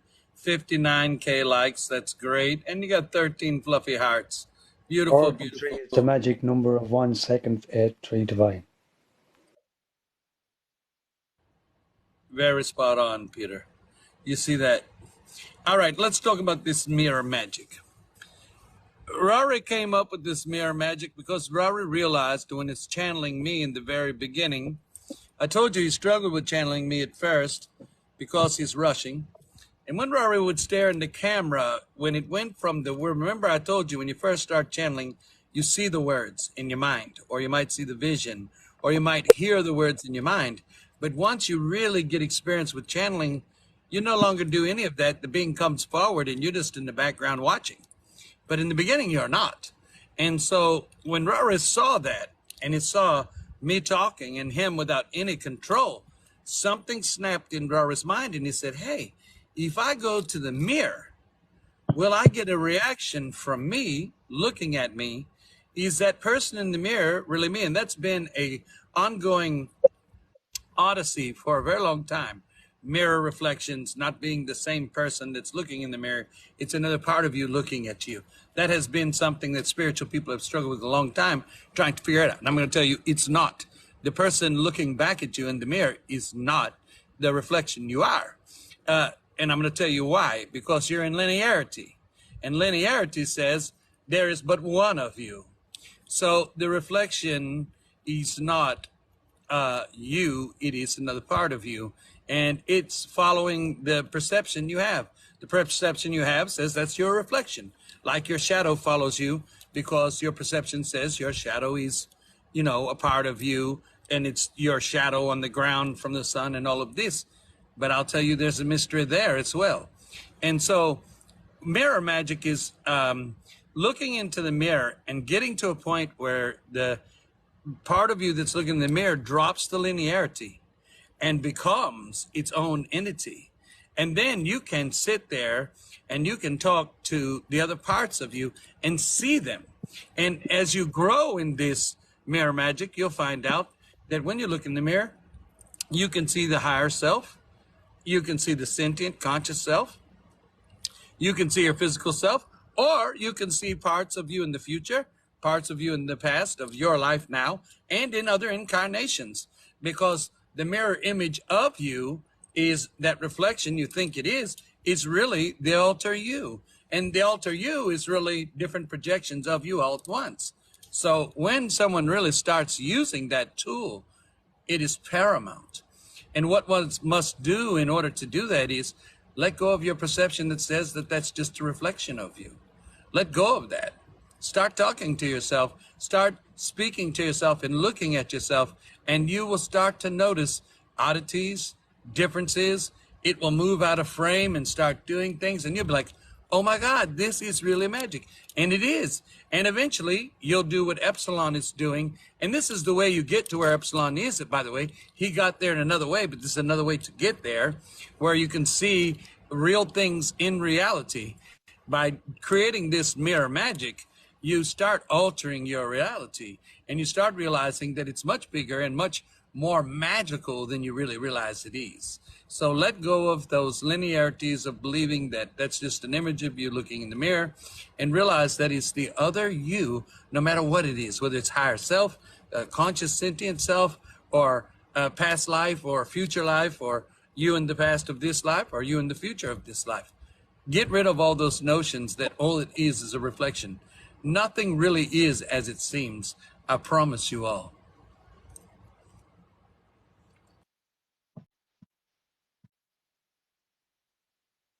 That was pretty spot on. I have no words for that. Yes, thank you. Because And maybe, it like was, I was saying in chat, maybe that's why I don't like looking in the mirror, because it doesn't feel like me. Maybe I just need to change my perspective on it, because it doesn't feel like me at all. That's the beginning, Ashira. Jessica, I'm going to tell you, that's the beginning. Feeling and knowing it's not you. But here's where humans go when they do that. The first thing they do is go in fear, or they go in dislike. Don't dislike it. Don't be afraid of it. Face it. Because that's what you are waiting for you. And in doing this, I promise you, if you can get that part of you to come out and to quit reflecting linearity and actually reflect the different parts of you, you'll control your dreams, you'll control astral, you'll be able to move astrally. The more control you have with mirror magic, spreads out to everything. One gift leads to another, period. I promise you. One bleeds into it's a very important thing to do. I have a weird thing. I take my own picture and I see myself as me, but when I see other people take a picture, it doesn't resonate that that's me. I don't know what that's all about, but I don't know. Does that mean anything? That is the same. Sometimes I don't like pictures either. That's kind of why I don't like. I haven't really done a live much because I really don't like to see my reflection or pictures. But it's probably because you're afraid to face your fears, and just face your fears. That's what it seems like. And when other people take your picture, you're unsure of what you look like. But when you take it, you're seeing yourself. If that makes any sense. But yeah, like I can put them side by side and I look different. It's It's very odd. it's about perception and how we perceive things with the lighting and the way we're like basically when you take a picture and other people take a picture, sometimes people get an angle or a spiritual energy or a certain light that you're throwing out. When you take a picture, you're basically taking a picture of how you feel and what you think and perceive as the way you perceive yourself. Does that make any sense to you? Yeah, actually.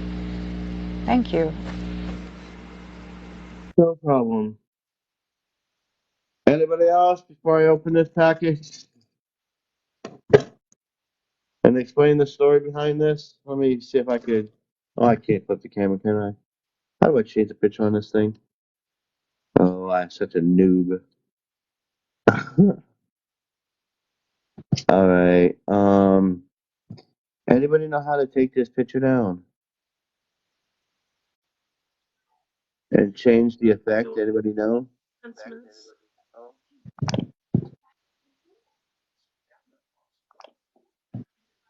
Is there a thing to go to green screen or effects? You go into effects and you go into the one you went back into, and then you hit decline, and it'll come Oh, all right. back up as normal as the back page. Where's the effects?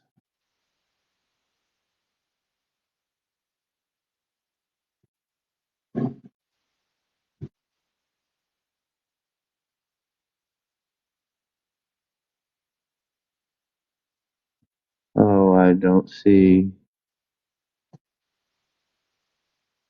Is it under more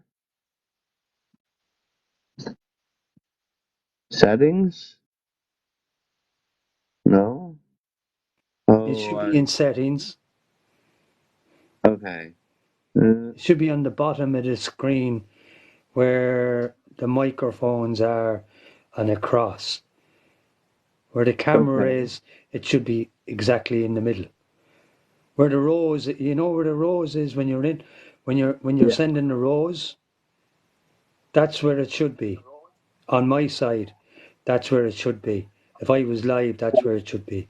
Where the rose is now, where the gifts are. I've got. Oh, okay. Here we go. Oh my lord. Such a noob. Huh? Okay.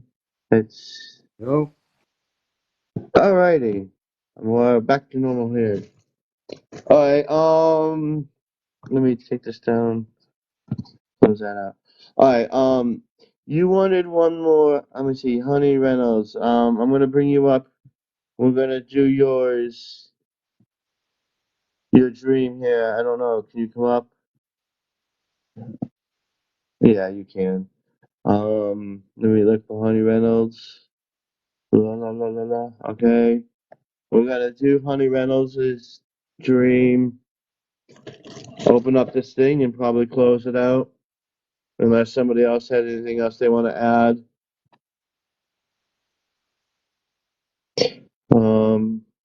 Whenever Can you're you hear ready, me? Miss. Can Yep. you hear me? Oh yeah, Okay, I can hear you. I'm a nurse and I did critical care nursing for more than 30 years, like 33 years, and it was very intense.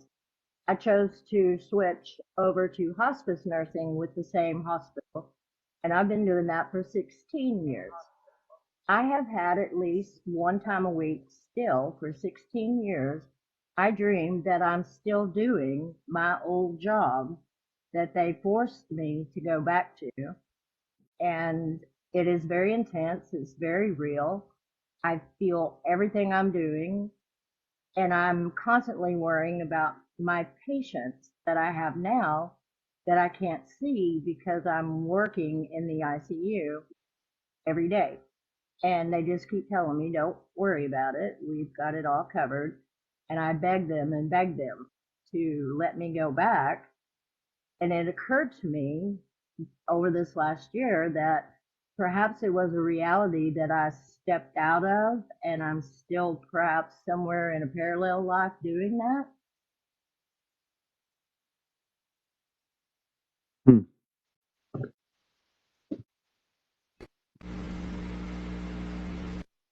Or it could be trauma. Well, let's break this down here. You said you were in the job for how many years? 16 Um, years. You I were was at the. a I was a critical care nurse for about 33 Yeah. years, and I transferred to hospice Mhm. 16 years ago. So it's been 16 years that I've had this dream. It seems to me that you missed the old job Did you like the old job? I did until I didn't, which is why I left. Yeah, see that it's saying that you miss the old job, you still have feelings about the old job, and you kind of miss that atmosphere in the way your surroundings are. And you're you want to feel that love and you had for your job, but now you're feeling worried that you're not living up to your potential because you feel in the back of your mind you're feeling sad because you're not feeling it. You know what I mean? Oh, I don't know, Epsilon. I adore my job now. I love going to patients' homes and taking care of them, Well, yeah, spending it's time. I felt then and still now that it was the best move I could have ever made. I think I'm when I'm working in my old job in my dream, I'm extremely anxious and that what I'm doing is wrong. It's wrong and I can't get out of it. They're making me do something I don't want to do. I hmm. I really adore what I do. I love my patients. I become part of their Yeah, family. I mean, They're part of me. I can sense you have that love for your patients, but it seems like you're kind of resonating with the other job too, even though you hated it. I can't really this yeah, I have a hard time explaining this one. Does anybody else? Yeah, I I'm did kind of love my Okay, confused. I'll old try job a to lot, explain that. but it got very hard for me to do things to people just because we could, not because we should. Does that make sense? What I am thinking is that you loved the patients, but you didn't love the job. Right. And you would love to go back to them as well, but not in the circumstances because things have gotten worse. Yes. And I want to give you a thank you for being a hospice nurse. Oh, Um, I love and it. you know, It's my everybody thing. cannot do that. Yeah, it's No, really a rough job, but it can be beautiful at the same time. I've learned so much from my patients and my families, and it's what started me on my journey, truly. I mean, I've been And I know, journeying since I was 12 years old, but it truly set me on a completely absolute path when I switched. yeah, you're where you were supposed to be.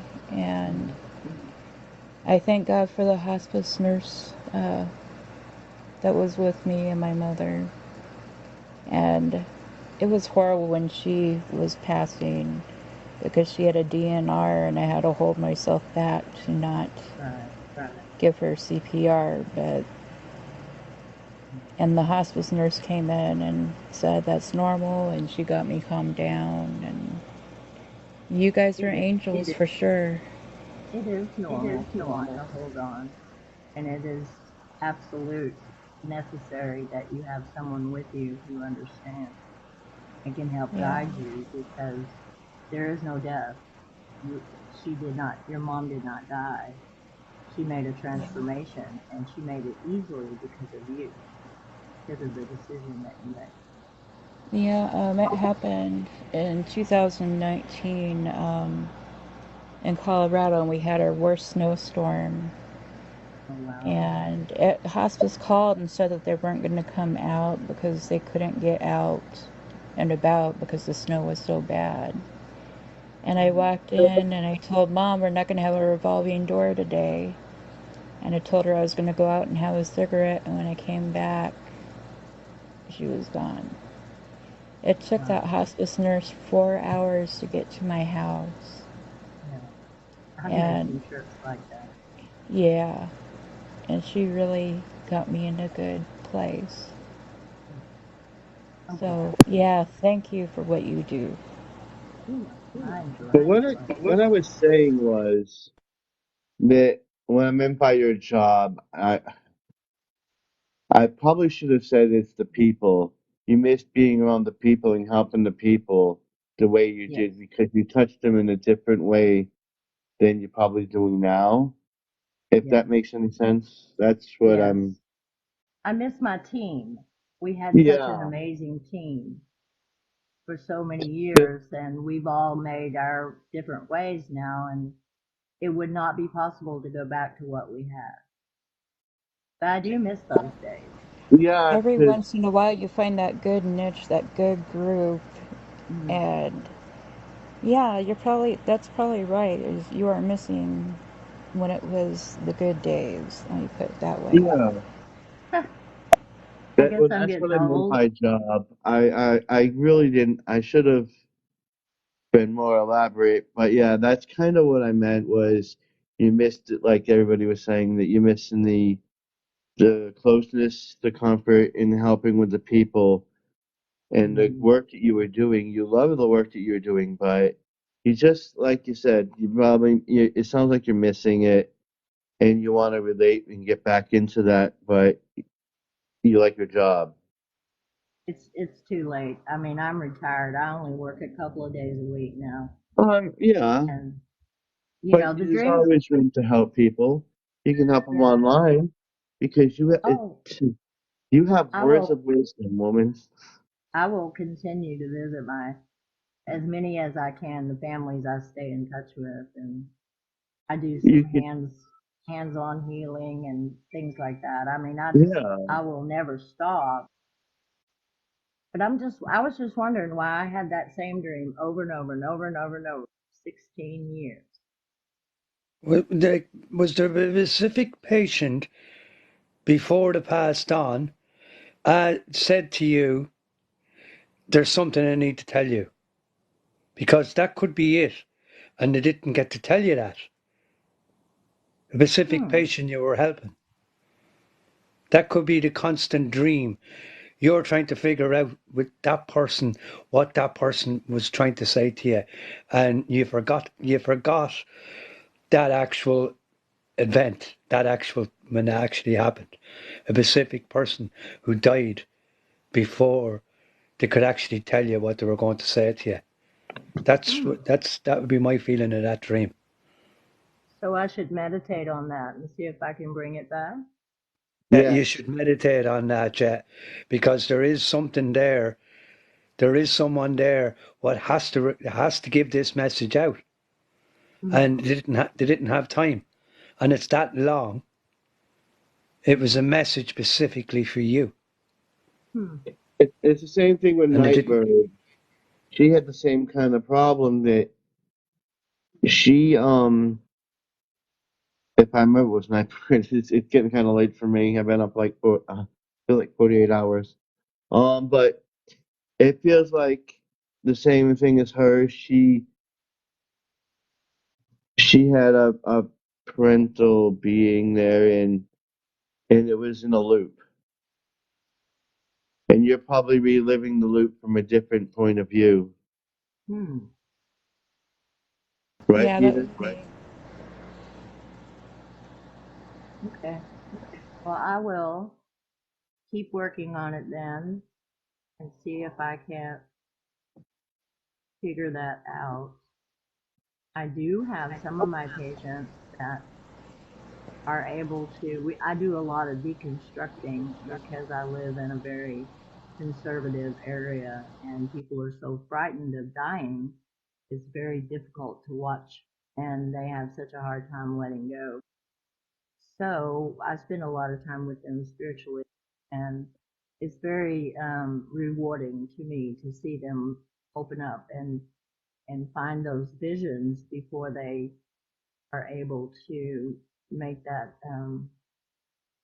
passage and then they tell me what they see, they tell me what they see on the other side of the veil, and it's just so beautiful, it's such a blessing to me that they're able to be peaceful when they pass, and again to help with the families be more peaceful with the occurrence.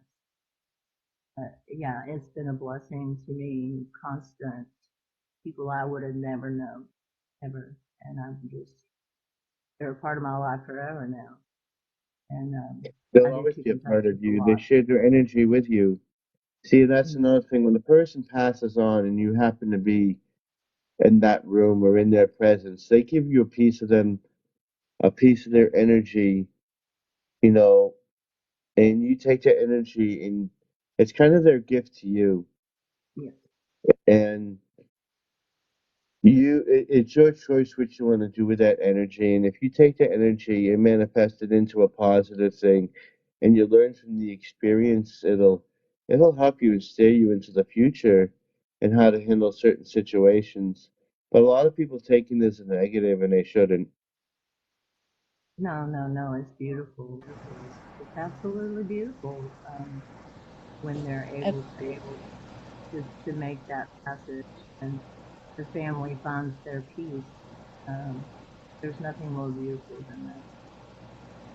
Epsilon, when you said that, I had an image in my brain of a little golden gift box with a red ribbon tied around it that they gave it to you.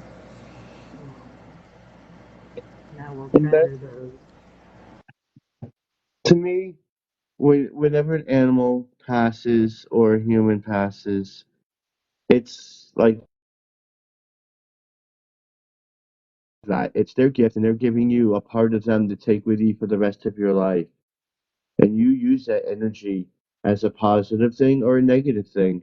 It's all in what you want to use it as. And if you use it as a positive thing, you can use it as an experience to grow. And that's what we need to do.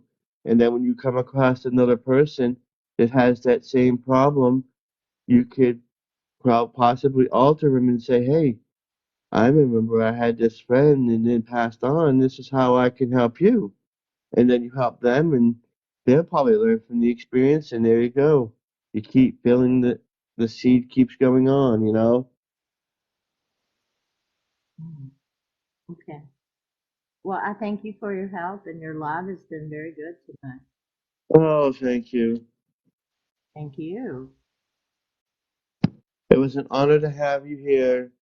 Now, I guess seeing how I've only got 14 hearts, I'm gonna do this package thing here. Alright, I've gotten this package from Temu. I ordered some stuff. The first time I ordered, I didn't get what I didn't get what I ordered. I got some bunch of junk that I didn't even know what the heck to do with. They wouldn't refund me my money. So the second time I got in my order, it was kind of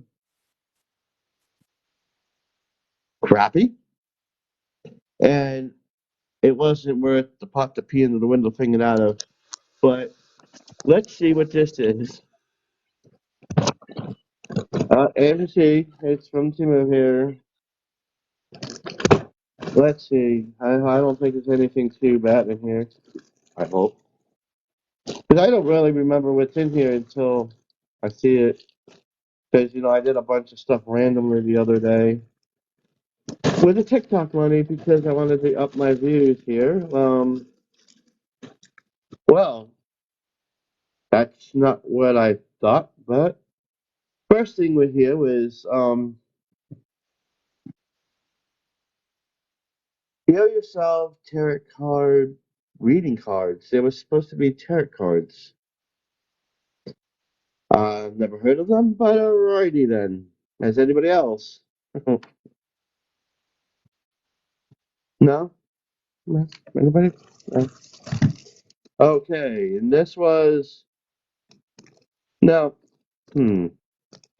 a little dainty, eh? It's supposed to be. Oh, the cards. They were healing yourself tarot cards. Let me see. I'll open them up just to show them because that's what they say. They were supposed to be tarot healing cards, but they didn't even look like what I ordered. But I can show them. I mean, I don't know exactly what they look like here. All right. This is what they look like. Oh, wait. Get out of the way. They're kind of pretty, I guess. And That's it's really like, pretty. yeah, it says Home Entrapment Phoenix. I've never heard of this kind. Well, I'll have to look into them, I guess. It was So they supposed to just be London. randomly, give you something. No, I put in an order, and what happened was, is usually they show you a picture, and usually what you get is totally different from the picture. Yeah, you'd think. I should have. This It's is why like the lucky dip.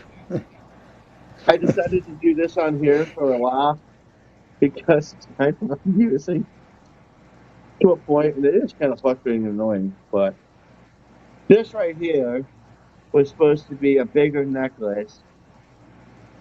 It was the never-ending story dragon. Oh, yeah. I remember Yeah, that. that's okay. I This grew up with was that story. that's supposed to be another one. The one that's on the book. Yeah. Mm-hmm. Yeah. That's what I think of that right now. Okay. This one is rather interesting, actually. It, I'm rating stuff from Temu if anybody wants to know. Rating Temu product. Now, everybody has seen these online.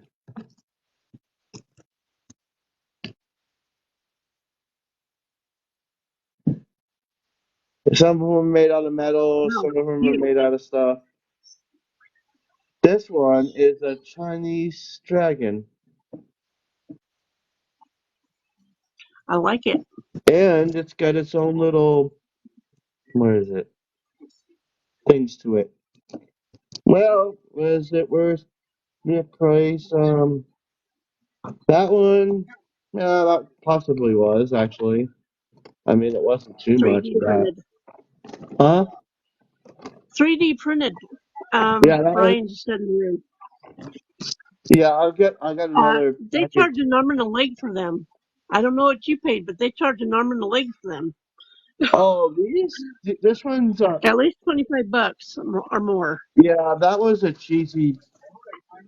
A Timu. Yeah. Oh, this one is supposed to be a better one of that, apparently. Oh. Oh. Okay. Well. Yeah.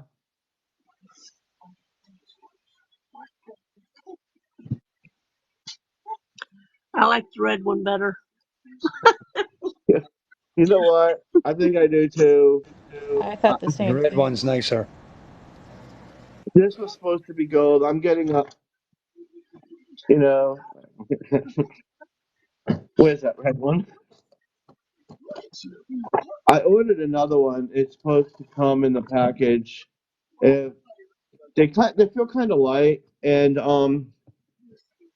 I can't remember the price I paid for it, but it was a pretty good price. I mean, the ones you want to see online are charging like 20, 30, 40, $50, but this one right here, as Timu should probably give me a promotion for this. Um, this is probably What you like could do with the other one is you could go to the dollar store and get a tin of silver, cheap silver paint, what, and dip it in it and paint it on it. Yeah, there you That'd go. Then be the yellow one will be better. Gold one. yeah. yeah. I mean, it feels like 3D printed plastic, which it made it look like it's heavy and this and that. This one's not heavy, so it's not made out of metal. And I think a lot of the ones online are metal, and they're selling the plastic ones cheaper. So as for a plastic one, being about $10, for that long, I don't think it's bad at all. I think that was a fair price. This thing, however, it's a little janky. It said more gold, but it doesn't really. Oh, Dip it in some paint. See if you like it. yeah, that this was just this was the start of opening packages online, so I'm gonna do different ones if I get enough people. That'll get good reviews. But yeah, that's why when I'm gonna do donations, I think this whole setup here, this whole thing here cost me $30. Was it worth it? I don't know. Personally, I don't see it because yeah, I get what I pay for these because these were like $2.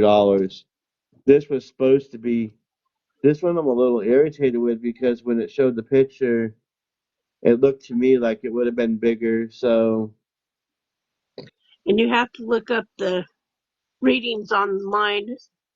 It probably don't have the book. no, it has. Hold on, let me. So yeah, you get what you pay for nowadays. Are those like playing cards, or they actual tarot No, they're cards, or supposed. they're small like playing ones? No, I'll show them. Hold on. Let me.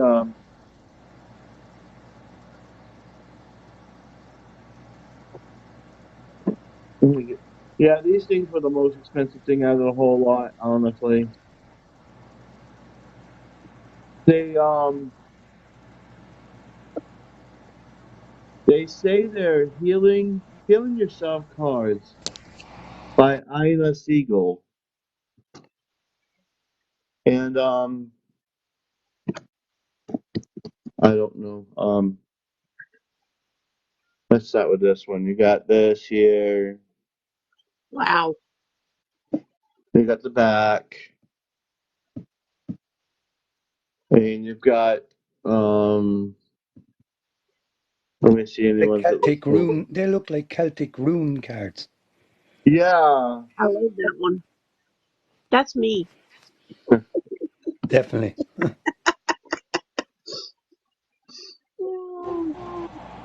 That's me. No.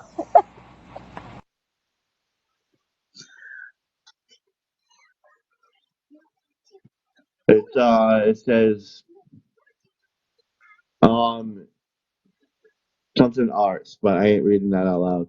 Um Phoenix Rising.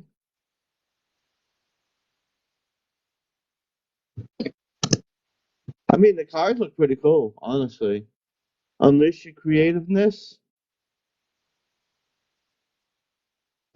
We've got courage.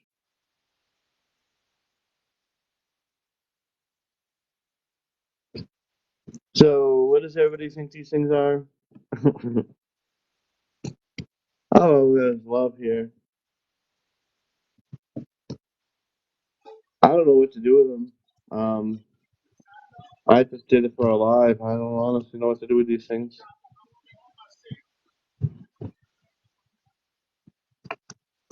So, does anybody think that this was worth $30?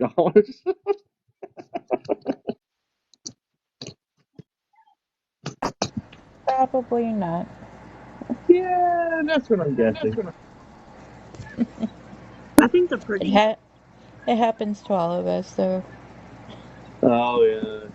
You know, I kind of knew. I think when I seen these, I'm like, well, I should come out to be some tiny, small little mother thing. And what did I get? Some small, tiny little mother thing. I'm like, really? Okay, Should have listened to yourself. right. Uh, But yeah, I think the coolest thing out here with the cards, they were probably like, I think they were like $13. Oh my These goodness, things. I paid $6 for them in China. Well, then I gotta go to China then, huh? This ain't came from China. Wait a minute. But you'd have to pay more shipping for one set of cards.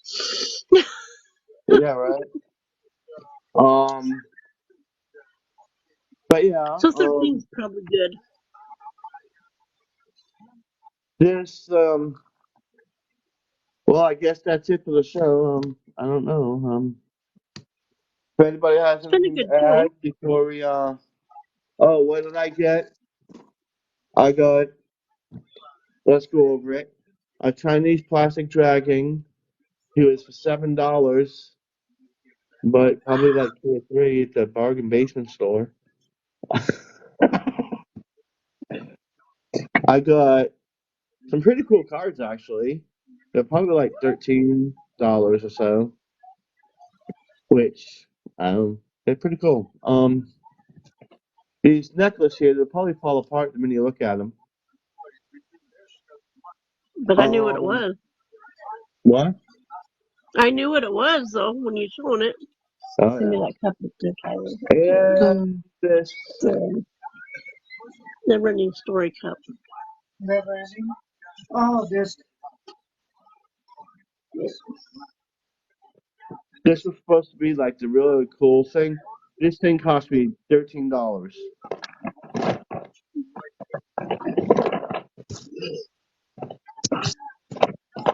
And it gave a There's an pretty old white, saying in Ireland, "The seen you coming."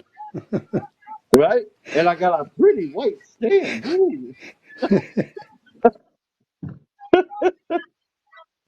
Go But to the see, $2 That store saying and here get them too, better. Pete. this kind of stuff, yeah. But what I did get from Timu from the other one of my other orders was this. Yeah. There you go. That one I've gotten. I'm pretty sure it's this one. I just got that one. Let me carry everybody over here. I got. To Oh, drink out not of. that.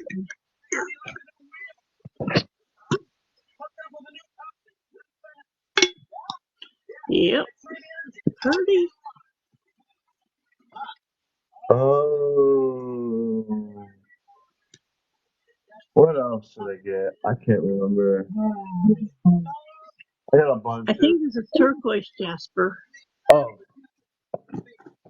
Why is that? What's that? ruins. Read Yeah, them. it's a stone kit, I guess. Oh. Well, let's I open got it. that. Let's look. I You was gonna kidding? say it doesn't look like it's been opened. No. It's like It is a And game. Fairhu. If you carry Fairhu, it will bring you good wealth. It'll constantly give you money, and it'll bring you good hope, and it'll give you good guidance to animals. Fairhu. and I don't think I have anything I've got else. lots of stuff. Yeah, I got tons of stuff, but that's generally. Oh, I got this the other day, a while ago. I'm gonna open this up.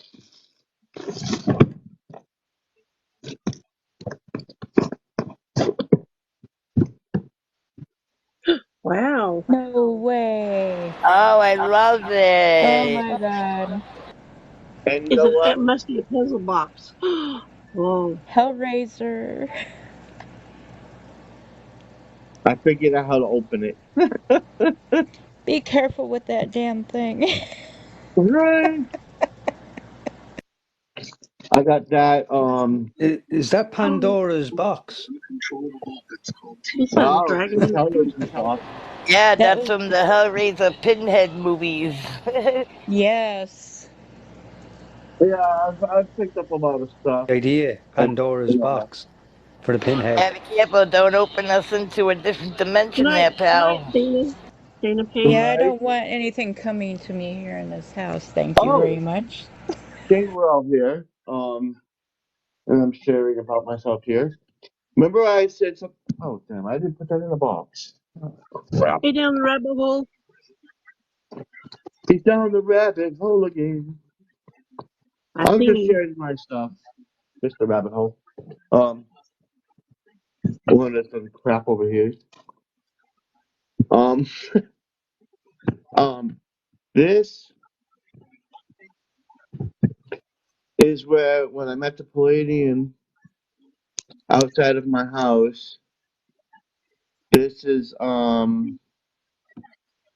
what I found where I was standing when my phone blew Wow, up. that's beautiful too. Yeah.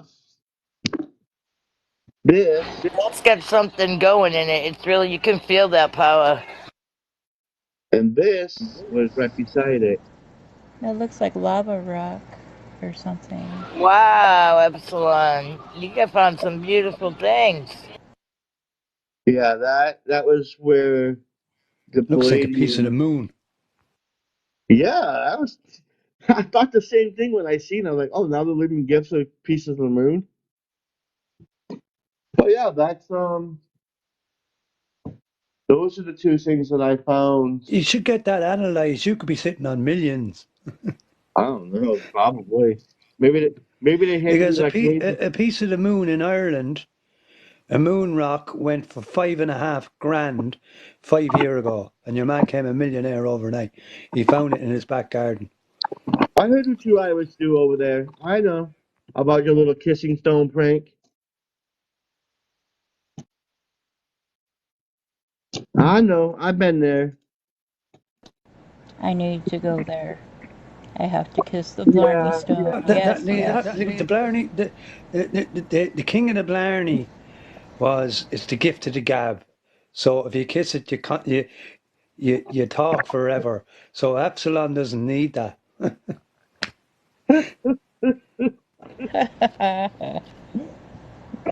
well, I guess we're coming to an end here. Oh, there's one more thing. This, I've got to put back as a necklace. Beautiful. Oh, It's nice. Oh my gosh, I love that. Definitely gotta make a necklace. yeah, it was a necklace, but it fell off the ring, and my computer just turned on. That was really weird. But anyway, and it's a picture of Ireland. Okay, Pete, stop transmitting your energy over here. Now you turn on my computer. Are you trying to tell me something?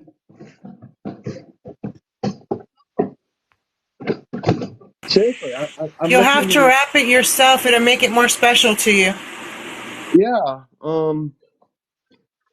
I gotta figure out how to do that. I've never really done it. I was hoping maybe YouTube. get Rachel to do it. Go online on YouTube. There's videos how to rap. Oh, okay. I'll look into that. Well, I think I've run out of things to talk about right now, and it's probably getting late, and I've got to wake up at 8 o'clock in the morning, and I'm tight and talking. Well, it was great having you on here. Trina can close up the show and play some music if she wants. Whichever. I've been I up, it think feels we like should say 48 goodnight, and if hours. anybody wants to do some closing comments, they Oh, can. yeah, totally. I see, that's how tired I am right now. I I got a have headache.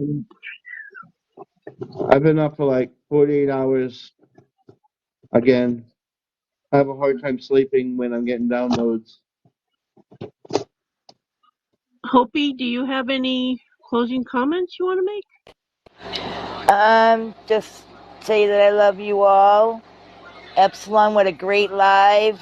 I'm so proud of you. I can't wait for next week. And Oh, yeah.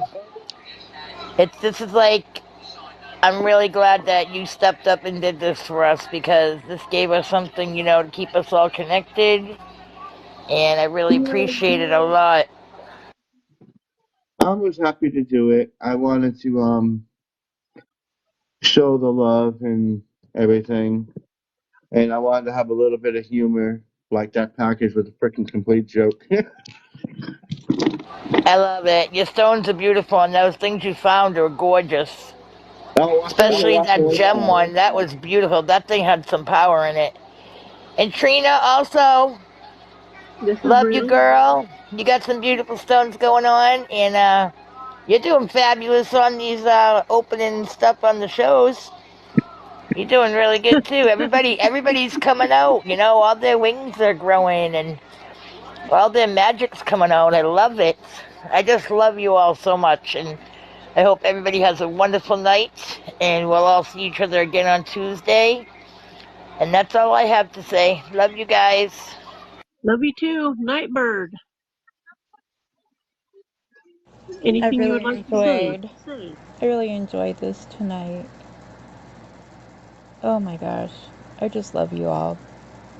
Thank you for coming on, giving us a place to be. No problem. Next week's Peter topic. Star? Next week's topic is going to be maybe about. I'm thinking about. It's either going to be dragons or energies. I haven't decided yet. I'll let you know. But anyway, go on. Sorry, Peter Star. I'm hallucinating here. And it's an honor to be here. And Epsilon, you've done a brilliant job, and keep bringing the gifts. Yeah, That's all I can say. Love next and Sunday light. will be another order. Sorry, next Sunday will be another order. Just so you know, so we can laugh more in it. Anyway, sorry, Peter. Okay. Asher. But go ahead, Asher Light. And it's Jessica, right? I do believe. Yes, perfect. And like Hope, thank you for doing the live. It gives us a place to gather collectively and get to know each other, which is really, really important. Gives us that much more of a deeper connection, and it helps us understand each other on a different level than just doing the other lives, because here we can just kind of joke around and kind of shoot the shit. So I really love that. So I hope you keep doing it until some of us work up our nerves to do ours and have another meeting place for everybody. So, but I love you, fam. I can't wait till we get back together, because like I super miss our little things that we do. So when we don't have it, I'm like a lost little girl, don't know what to do. So I absolutely love this, and I can't wait till we get together. We do have Discord. Okay, one more thing, and then if you wanted to help these cause or whatever this mess was, or you feel free you want to donate, I do have a Cash App on there. Also, if you want to view my past lives, they're on YouTube. You just have to click the link in my bio, and you'll find them there. Also, yep, I said the Cash App is on the bio. Yeah. Oh, wow, I'm lost my mind. Because I guess I've been pulling way too much today, energies. Um, and yeah, my previous three. What was I saying? Previous three lives were on YouTube, and I'm gonna post this one after it goes through the cycle. You know how it goes through. But anyway, somebody's gonna post a Discord and send it to you. Anybody that needs it. Anything else, Trina? I think it was a really good show. Oh Lord, I need a break. It's Thank you. okay. Take a You nice know, long and just shower and go to hey, bed. go live for a few minutes, or 20 minutes, something like that. Usually, once you get somebody else in there talking, you're pretty good.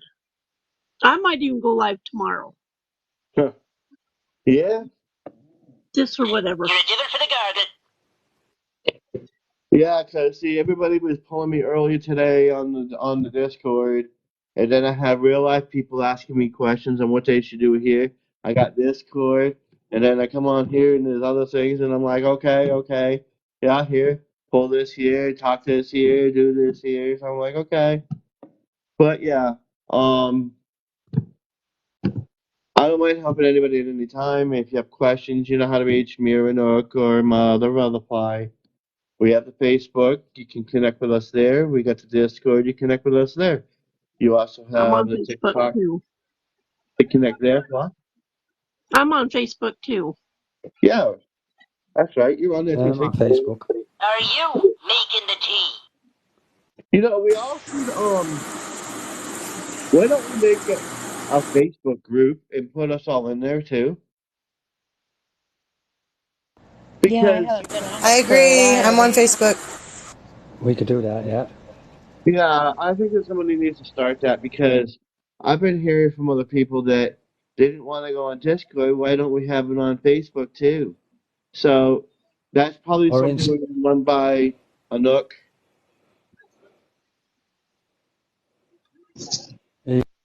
It's a good idea put to on do that on WhatsApp. Facebook also.